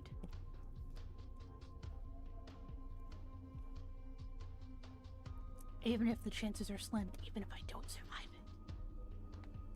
His body yearns for something he can't quite grasp. He pushes the urge down. Stop it. Dante shakes himself. Not a pup anymore. No more self-destructive urges. No more setting myself on fire. The man is gone, and it's best not to think about him. If he does think too much about him, he might just try to follow him. I feel like Idris is like 6'8". Dante shakes his head. Back to work. There's still a corpse on the ground. Pushing away all his stray thoughts, he approaches the body. Dante checks the man from head to toe one more time. The distraction helps. Looking at him now, Dante finally understands what Orion meant about knowing a victim if he saw one. The skin of the corpse had developed thin cracks in the short time it's collapsed. It feels hard, as if the whole body surface is hardened. Yeah. Well, at least it looks like this wasn't my fault. That's something. The cracks have slightest discoloration, but that's about it. He can still move the corpse's joints, so whatever happened is mostly superficial. What the organs look like, he couldn't say. I've seen people's insides before, but I don't exactly have an interest in them. That's a job for pathology. Right? I've had to get someone from the station to fetch the body. Sadly, he doesn't have a phone. They're giant brick-shaped things, unwieldy and inconvenient to carry around. Raul keeps one on him, but he's not here. He does, in theory, have a pager. Were pagers a thing in the 80s, Adam? I thought that was more of a 90s thing. They were more popular in the 90s. They existed in the 80s. Mostly it was doctors and people who needed to be on call. Doctors, drug dealers, people who worked in pharmaceuticals, let's just say. Entrepreneurial chemists. So that's exactly where... Chemists? Chemists. Listen, I am barely holding it together right now. I'm ready to pass the fuck out. But that's exactly where it always is. On his desk, back at the station. Oh, that's just... He just really hates that thing. Contacting the station is what the Raul was for, right? Still, there's no way he's going to carry a corpse on his back, so he has to inform someone. He has to go to a payphone. Oh my god, they have payphones. Yeah. Time to wake some people up. There's enough houses around. He'll just have to sniff out a supernatural household, then ring long enough until he can find someone to call the station. Megan. It is time for another break. Okay. So we're going to take another commercial break. I'm going to sit in front of a fan and maybe wake up a little bit more. And we'll be right back. I was So, wrong. Idris is 7 feet tall. That's a tall drink of water. That's the guy we just met. I'm gonna show Ashley his sprite over the break. Okay. And we'll be right back.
And we're back.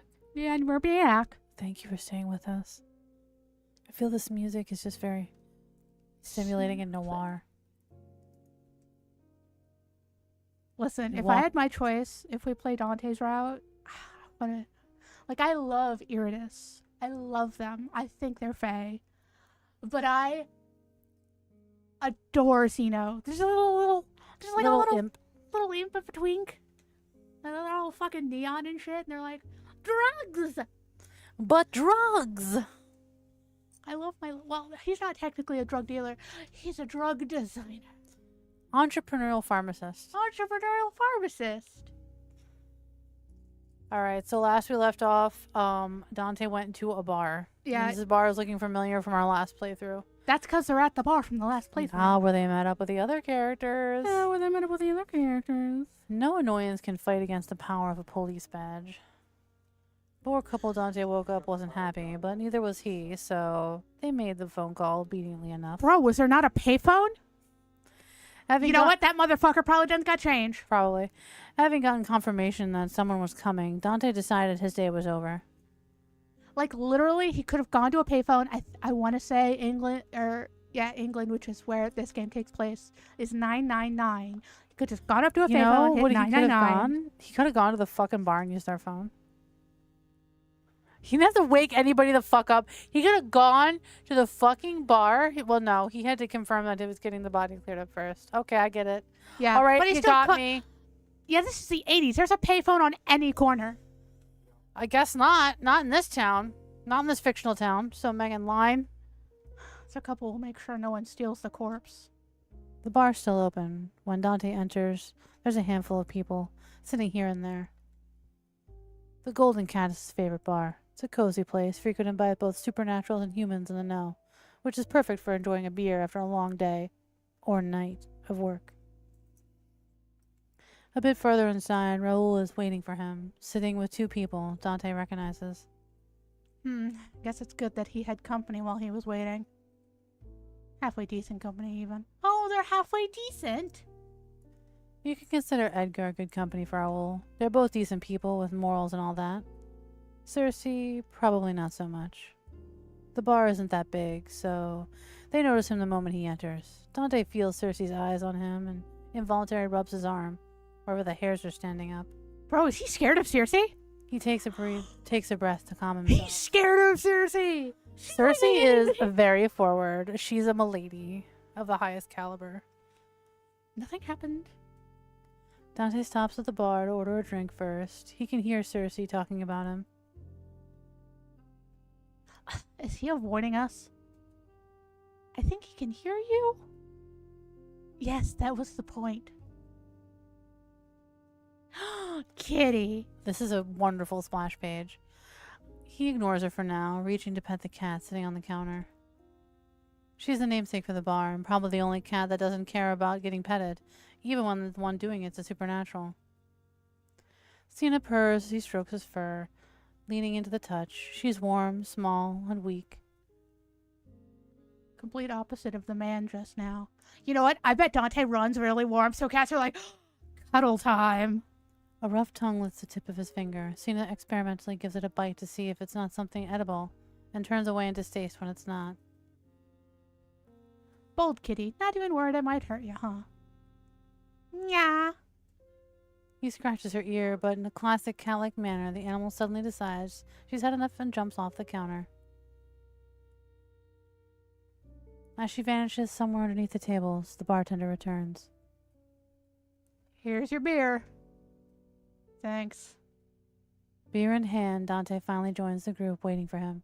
He takes a seat next to Raoul, pretending he doesn't notice Cersei's unblinking stare. Blink, motherfucker! Cersei and Edgar are a vampire and a human who run a private investigation agency together. Dante would find their partnership weird if he didn't know Orion and his wife. We still make two abnormal pairs. Two weak humans working together with two dangerous supernaturals. I can tell exactly why Raoul and Edgar can connect with each other. I feel like if Edgar actually likes dudes, Edgar would date Raoul. Yeah. But Edgar is very straight. Edgar and Raoul have a friendly enough relationship to chat whenever they run into each other at the Golden Cat. As a result, Dante and Cersei have also started running into each other. Cersei's as nice as she always is, which means she's not. She jumps at the chance to tease him. Did you forget to brush your hair this morning, or did you just run into trouble on your way here? If anyone's picking on you, you can always let me know. I don't like animal abuse. He'd comment on that, but he has an easier retort thanks to having heard about Abraxas being around. Just ran into Abraxas. Seen him recently? Cersei doesn't even try to hide her disdain. Not really. Gotcha. I heard he and his agents were snooping around that museum that exploded, interviewing potential witnesses. Guess they'll be wandering all around the city till that's sorted, keeping an eye on things. Ugh. If you haven't run into him yet, I'm sure you will. A lot. Having gotten the reaction he wanted from her, Dante's focus shifts to what she might actually know. There's always something interesting happening when the SSF gets involved. The SSF, or Supernatural Security Force, is not like the police. It's an international security and intelligence agency, tasked with ensuring that the existence of supernaturals doesn't come to light. Abraxas is the captain of the SSF North Haven branch. Dante doesn't care too much about them. They don't get involved with the police unless there's a problem, so they never bothered him. Even when Abraxas does visit the station, it's got nothing to do with Dante. But that doesn't mean he doesn't find their work interesting. It's entertainment, at least. Heard anything about that, though? Cersei just shrugs. Her disinterest would be believable if she didn't rattle off the next couple of sentences so quickly, making it obvious she's trying to change the subject. Not sure what you're asking me for. I haven't got a clue what they're up to. And speaking from experience, it's best if it stays that way. Actually, why do you even care? Aren't the SSF and the police supposed to stay out of each other's business as much as they can? Unless it's related to whatever the two of you are working on. Raoul wouldn't tell us anything, but maybe you will? Raoul takes a sip of his beer, the same way he sips from his coffee when Dante's talking nonsense. You didn't give me the chance to say anything. As if you would have told me the truth if I did. Cersei stares Dante down. He holds back the urge to comment that if she had shared a story of her own, he'd be more inclined to talk. Well, since you asked so nicely. No. You suck. I don't. That's your job. Next to them, Edgar fidgets nervously, then interrupts them carefully. Okay, well, you two look busy and we're in desperate need of a drink. We'll leave you to it. But, come on, Cersei, you've bothered them enough for tonight. How dare you? I'm perfectly lovely and pleasant to be around. Raoul offers a wave, looking faintly relieved when Edgar gets up. Good to see you, Edgar. Yeah, cheers. Cersei allows herself to get dragged away to another corner of the bar. Both Dante and Raoul watch them for a moment till Raoul glances at him. Can't she hear us from over there? Dante shrugs, making himself comfortable in his seat. This close? Yes, but she's not that curious about it. Especially not when she's already distracted, talking to Edgar and the bartender. If you say so. Before we get into what happened, you ran into Abraxas? I just wanted to mess with her. But they did mention the SSF at Mirage, so it's better if he's not on this case. Now, give me a summary of what happened. Found Zeno. He says he doesn't remember anything useful. I also ran into the hooded figure Elle mentioned, who might actually be involved. And I found a corpse. So I woke up some random people to call the station. Raoul stares at Dante for a solid 10 seconds. Dante stares back, silent. You know what? I take that back. Tell me every single thing you remember happening in order. You serious? I didn't think your summary would be that bad. Maybe your instructions just suck. It was a summary. It was a summary. It was just very fucking brief. Could you just be helpful for once? I'd like to finish up for tonight. So would I. The long version then.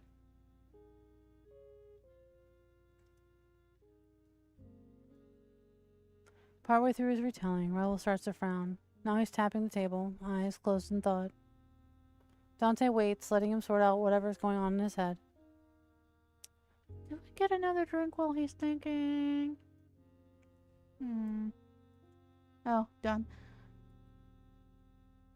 Before we talk more about this, I have 2 questions for you. So many questions today. That is, sadly, part of our job. Number 1. Putting aside whether Zeno is actually involved and putting aside whether whatever relationship the two of you have, do you believe him when he said he doesn't remember anything about a new drug? Yes. Yeah. He was pretty serious about that. He was serious business. He looked honestly confused when he said he didn't recall hearing about it, and upset when he heard that people were dying. From what I know of him, he does forget things easily. The first 3 times we met, he couldn't even remember my face. But I don't think he would have lied if he did remember. It wouldn't be to his advantage to admit it. Thing is, he doesn't care about advantages and disadvantages. Zeno's been prattling about all kinds of illegal stuff to me ever since we met. He doesn't think it's an issue. Raoul nods. Second question. What? Accepting my word without complaining? I just want to hear your opinion, nothing else. Doesn't mean I agree or disagree. That mysterious stranger you ran into, would you say he's on our side or not? He's on his own fucking side. Right? As in, does he want the unknown substance gone? Or to take it for himself? Or is he just curious? Oh, that bitch is curious. For the record, I'm going to continue calling it a drug because it's easier than talking about an unknown cause. Does seem most likely for now, though. Too many addicts involved.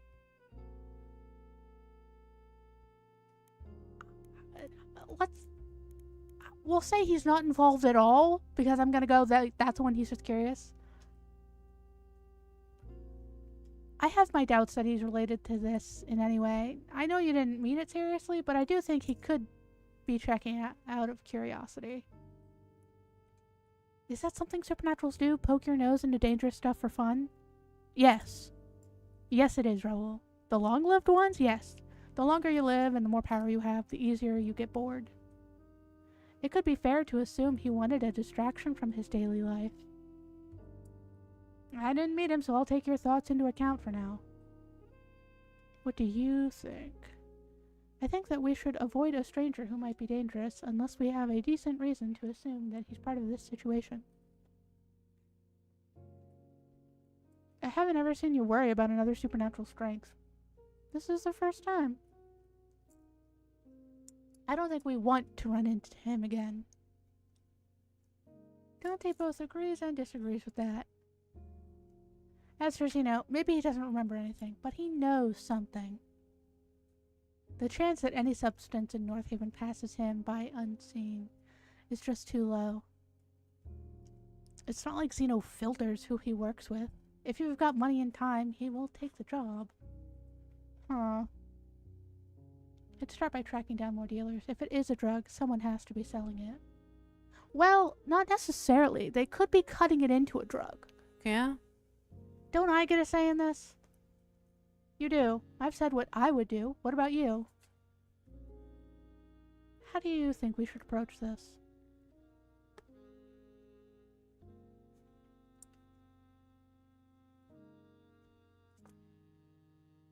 You have reached the end of the BitMo demo. Thank you for playing. To support the game's full development, and for more news on Burn the Midnight Oil, check out our Kickstarter, Twitter, Instagram, Tumblr, and Discord. Hell yeah. I wasn't sure how much longer that was going to go on for. Well, I feel like this is about the same amount of time the last demo, the Circe's wrote. I know they finished the bar, and there was a sequence when they got back to the... Yeah, to meet Nocturne. Yeah, another wizard. But yeah, that was Midnight Oil, so... Yeah, Burn the Midnight Oil. That was Dante's route.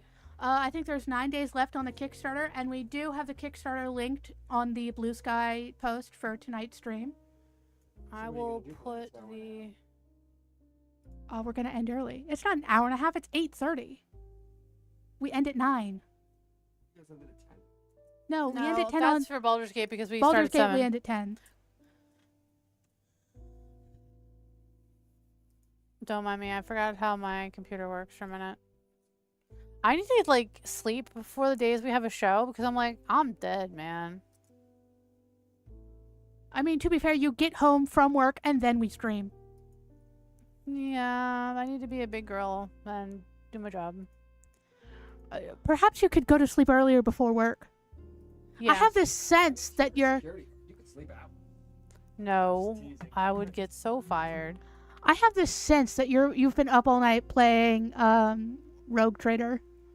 I was only up till 1:30 in the morning. 1:30. You had to get up at like 6.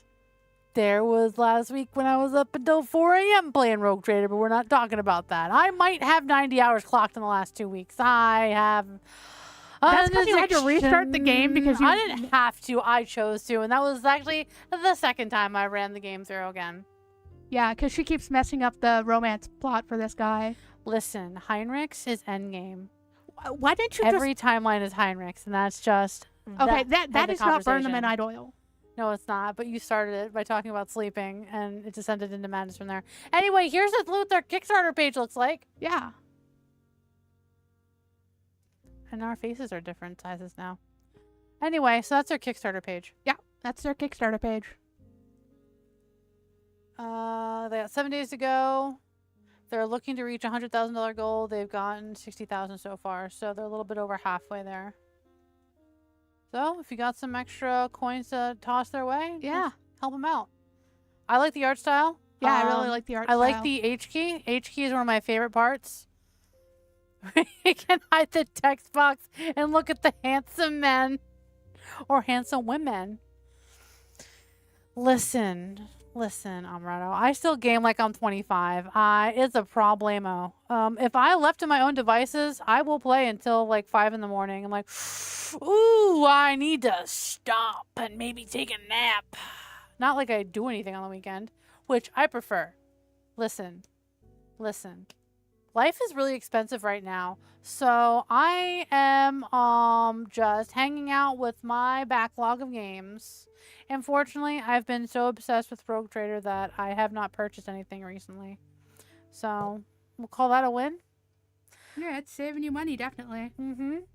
Megan, what are we gonna play for next time? Do you have any thoughts? We are finally going to play When the Night Comes. I've been saying this for months, that we're going to play When the Night Comes, which is a game that came out in like 2016. Okay. Is this one of your favorite titles? It is. I like it a No, lot. Megan, to answer that question, Megan has the opposite problem to most people I know, which is that she has too many thoughts. I have many thoughts. I have too many thoughts. I've got like I'm thinking about like 5 things right now. Like in the back of my head, there's a cosplay I'm working on that needs to be done by like Saturday. I'm like, oh, I need to paint it. Down I need to to the put hour. the rivets in it. And it's not like the one costume we were hot gluing in the hotel room. Like hours before picture time? Yeah. Oh, Amrado, Adam and I were there. Just like right before. Okay, so before Rogue Trader, I was obsessed with Windrose, the demo. I was playing the Windrose demo. I have over 100 hours clocked in just the demo from building. And that game's out, and I'm still just... Anyway, and before that, it was Ark. And Adam and I were playing Ark until like fucking 3 o'clock in the morning. So we are still there with you. I have problems, and they're mostly related to video games and how much I enjoy And playing before them. that, it was Conan Exiles. And Yeah, Conan Exiles, So just many getting hours. right down to that freaking rabbit hole. What was the other? We put some I was- hours into Minecraft. I was playing a lot of put some Divinity hours Original into, Sin 2. I put in Baldur's like Gate another 3. 50 We hours had- of that. We had a significant amount of hours in Baldur's Gate 3. Oh, I do that. I still have my server up and we play on it every few weeks. Lol, nice. I've- Gotta pet the dinos. I've got a number of. Well, maybe we'll have to come inspect your server sometime for science. Yeah, feel free to share your server if it's up for people on the Discord. Also, we have a Discord if you want to join it. That's a better place. Yeah. And eventually you'll be able to post pictures and chat. Yeah. I know Amaretto was having that problem. I'm looking forward to seeing that. I haven't played Minecraft in so long. I have too many games on my computer. My computer's like, I am running out of space. Also, I am years old. The last time I played Minecraft was on Retro Race server. I'm not like, man, I gotta be in a really weird mood to want to play Minecraft because I like having curves. I have finally come to terms with the fact I am never getting my Xbox world off of my Xbox, or my Minecraft world off my Xbox One, and that I will have to recreate all the hard work I put in. I have finally come to terms with that. Megan, I feel you. Because I know this is going back to Rotator again, and I'm so sorry for that. I had that other playthrough that I was working on. Since I moved to PC, it's gone. Xbox is like, oh, that's cute. I know you played that game. I know you had a whole ass campaign that you were working on. Not anymore, Cupcake. Nope. Not anymore. It's gone. It's fine. I didn't know what I was doing. I was playing a male rogue trader when I realized, like, oh, wait. I can smooch Heinrichs, but only if I'm a girl? Fuck this playthrough. I'm doing it again. It just took me a couple years. Because then I had to get a new PC, and then I got on a PC. So yeah, that's kind of been us, guys. Yeah, there will be no D&D stream this Saturday because Ashley and I are going to a convention. We are going to Mepicon this weekend. Mepicon Yeah. is a local tabletop, like regional area tabletop game. It's regional. a Mid-Eastern Pennsylvania MEPA, so Mid-Eastern Pennsylvania gaming Gaming MEPA. Convention. MEPA. Mid-Eastern Pennsylvania Gaming Association. It's fucking, it's for like the eastern side of Pennsylvania. There's going to be tabletop games there. There's probably RPGs, going to be board games, the whole thing. card games. More dice than you can think of. More dice than you can think of. Ooh, I put in for that Kickstarter for that one dinosaur board game looking thing Okay. from last time. The The one where we got minis out of that little... Oh, yeah. What Mepicon really is for me is just an outlet for my Shadowrun addiction because I don't play it any other time. It's And where that I reminds see me, all my I need friends. to print my character sheet that I have. was looking at that, what she was doing synthetic- off the left, but she just chatted, so One of the guys from Shadowrun helped me build my character. I suddenly forgot his name. I'm so sorry.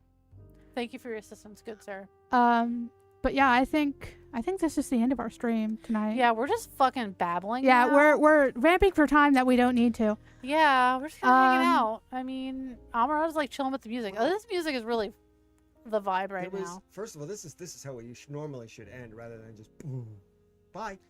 You know, Yeah, like, right. well, game's over. Bye. It's like, well, that's done. Bye. Yeah.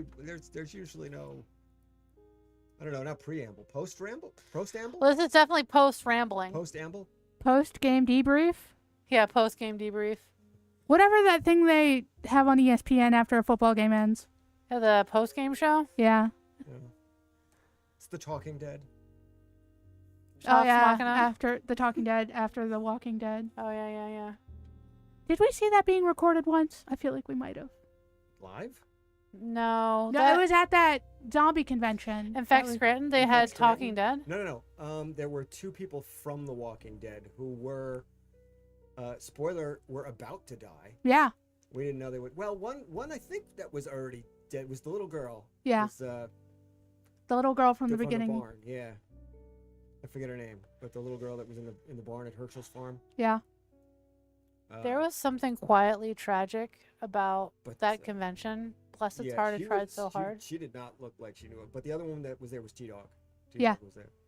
And you didn't know he was about to die. No. No. But I kind of suspected because there was stuff up there for a new show he was going to be on, and I'm like, if he's if He's read that promoting- script. He's filmed that Yeah. episode. I'm like, if you're promoting a show that you're about to be on, you're probably going to die. Yeah. It was. In fact, Scranton only had one event, right?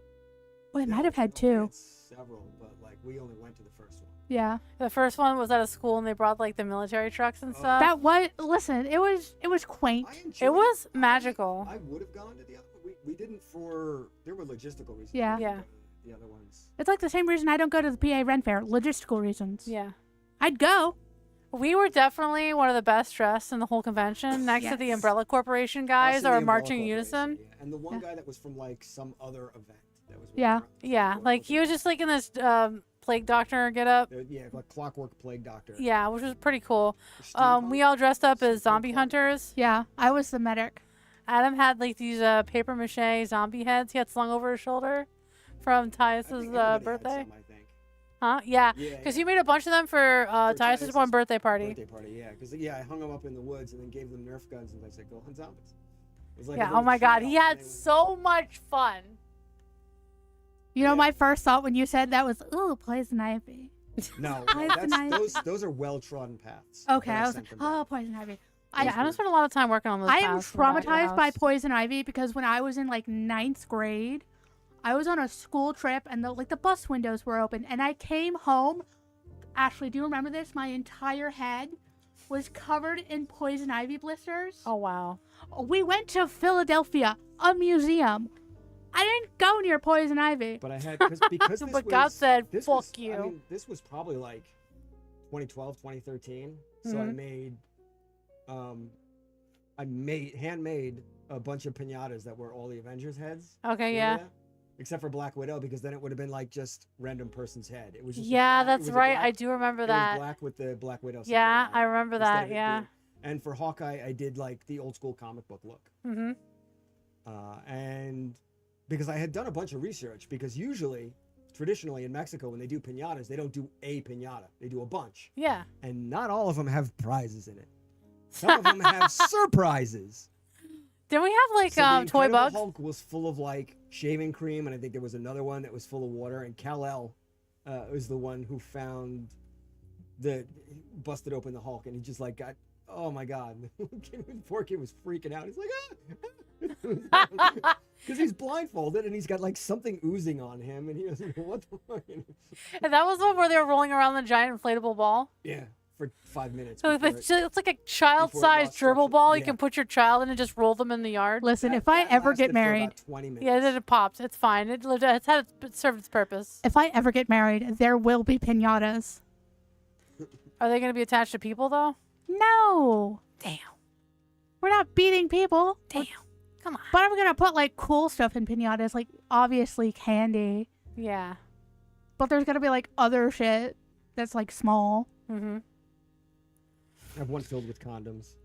Why? I don't know. It'd be a child-free reason. wedding, Okay, fair. or like 16 and up wedding. I'm okay with teenagers. I don't want. I will like, go one step tiny further humans. with the condom-filled Condoms and breath pinata. mints. The condoms are all blown up into like balloon animals, or like they're inflated Oh my God. and tied off. That was a thing in college. Alvarado, I don't know if you remember this, but there was one chick I roomed with. She was perfectly normal. She was going to college for fucking library science, okay? This girl had Maps' posters up on her wall. She would also occasionally inflate condoms and put them on her desk for no reason. No sexual deviance, no nothing. It's just like, That- look, I that made you a know. balloon. It's a perverse balloon. It's like, fucking hell. That you know. Listen, I didn't ask. I didn't want to know. I didn't tell. Don't ask, don't tell. Don't ask, don't tell. What happens in college stays in college. Yeah, that was Mad Madge. That was Mad Madge. Yeah. Oh, man, I miss her. She was so adorable. Maybe 20 pounds soaking wet. Was she one Built of like a wood elf, that one. the, was that one of the people who lived in that basement room? No. She was a normal human. Okay, not one of the basement gremlins with Not the the, like but wall not the of basement dwellers that had the giant 20-foot like literal relationship flow chart regarding to Full Metal Alchemist relationships. That was the anime gremlins, the otakus that lived in the I basement. remember your four-person dorm with your mushrooms. Oh, shit. Oh yeah, the quad. Alvarado remembers the quad. We were growing the fungus in the bathroom. That had nothing to do with us. We cleaned up after ourselves. They were poorly sealed. And we're literally growing mushrooms. So that was pretty awesome until they finally, caulked the damn tile down. I don't even think that building exists anymore. Wow. I think it became offices, and I don't even know if it's still an office anymore. That building we lived in was condemned when my mom went there. God damn. Oh, Bechtel. Damn. That is something I like miss. Now I'm suddenly going to college memory lane. Like, I never graduated college. I went to community college. College did not work for my brain bits. I'm sorry. You didn't have the joy of like a one decent snowfall. I decided, you know what? I'm gonna make a giant snow penis in the courtyard. The fuck? Like I just walked in the shape of a giant penis, and so anybody walking up onto the third floor of my building would look out and like, that's a fucking penis. That's a penis. I went to a community college, like, what, 2-3 miles from my childhood home? Yeah. Yeah.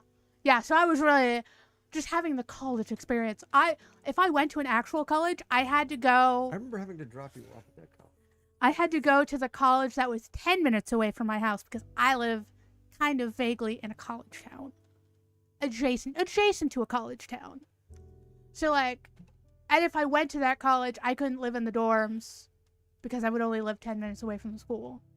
Even though I had friends whose dad was in charge of the dorms. Mm-hmm. And I could have gotten a good dorm.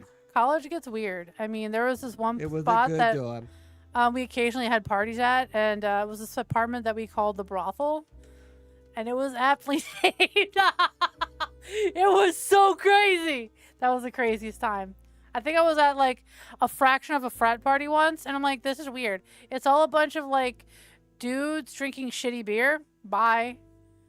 It's boring. Yeah. So I guess that's enough of me fucking rambling on about my old ass life. I mean, we had a lot of extra time, to be fair. Yeah, we did. We're just hanging out. Yeah.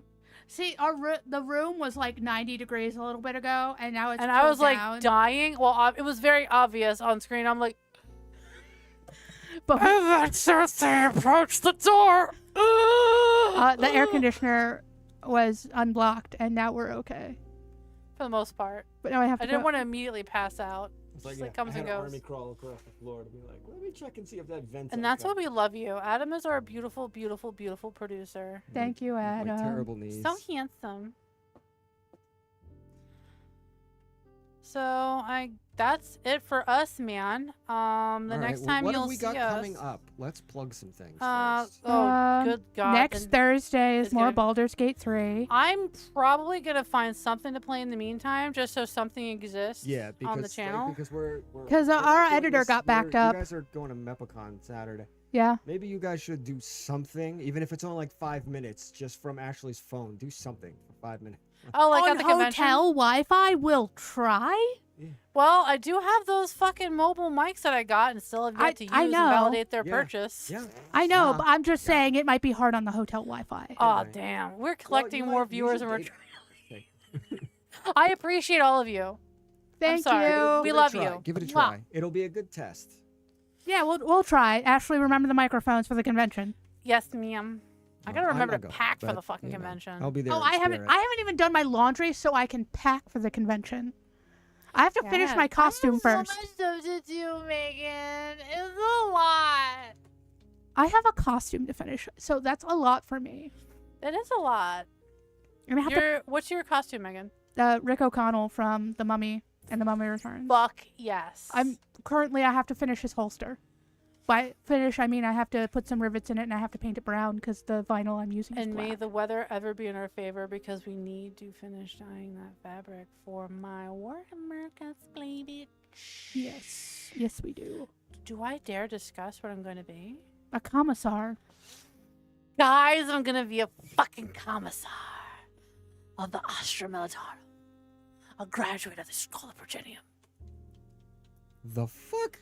Ah! I'm going to execute soldiers in the name of the God Emperor of mankind. Only if they desert or show the slightest bit of cowardice.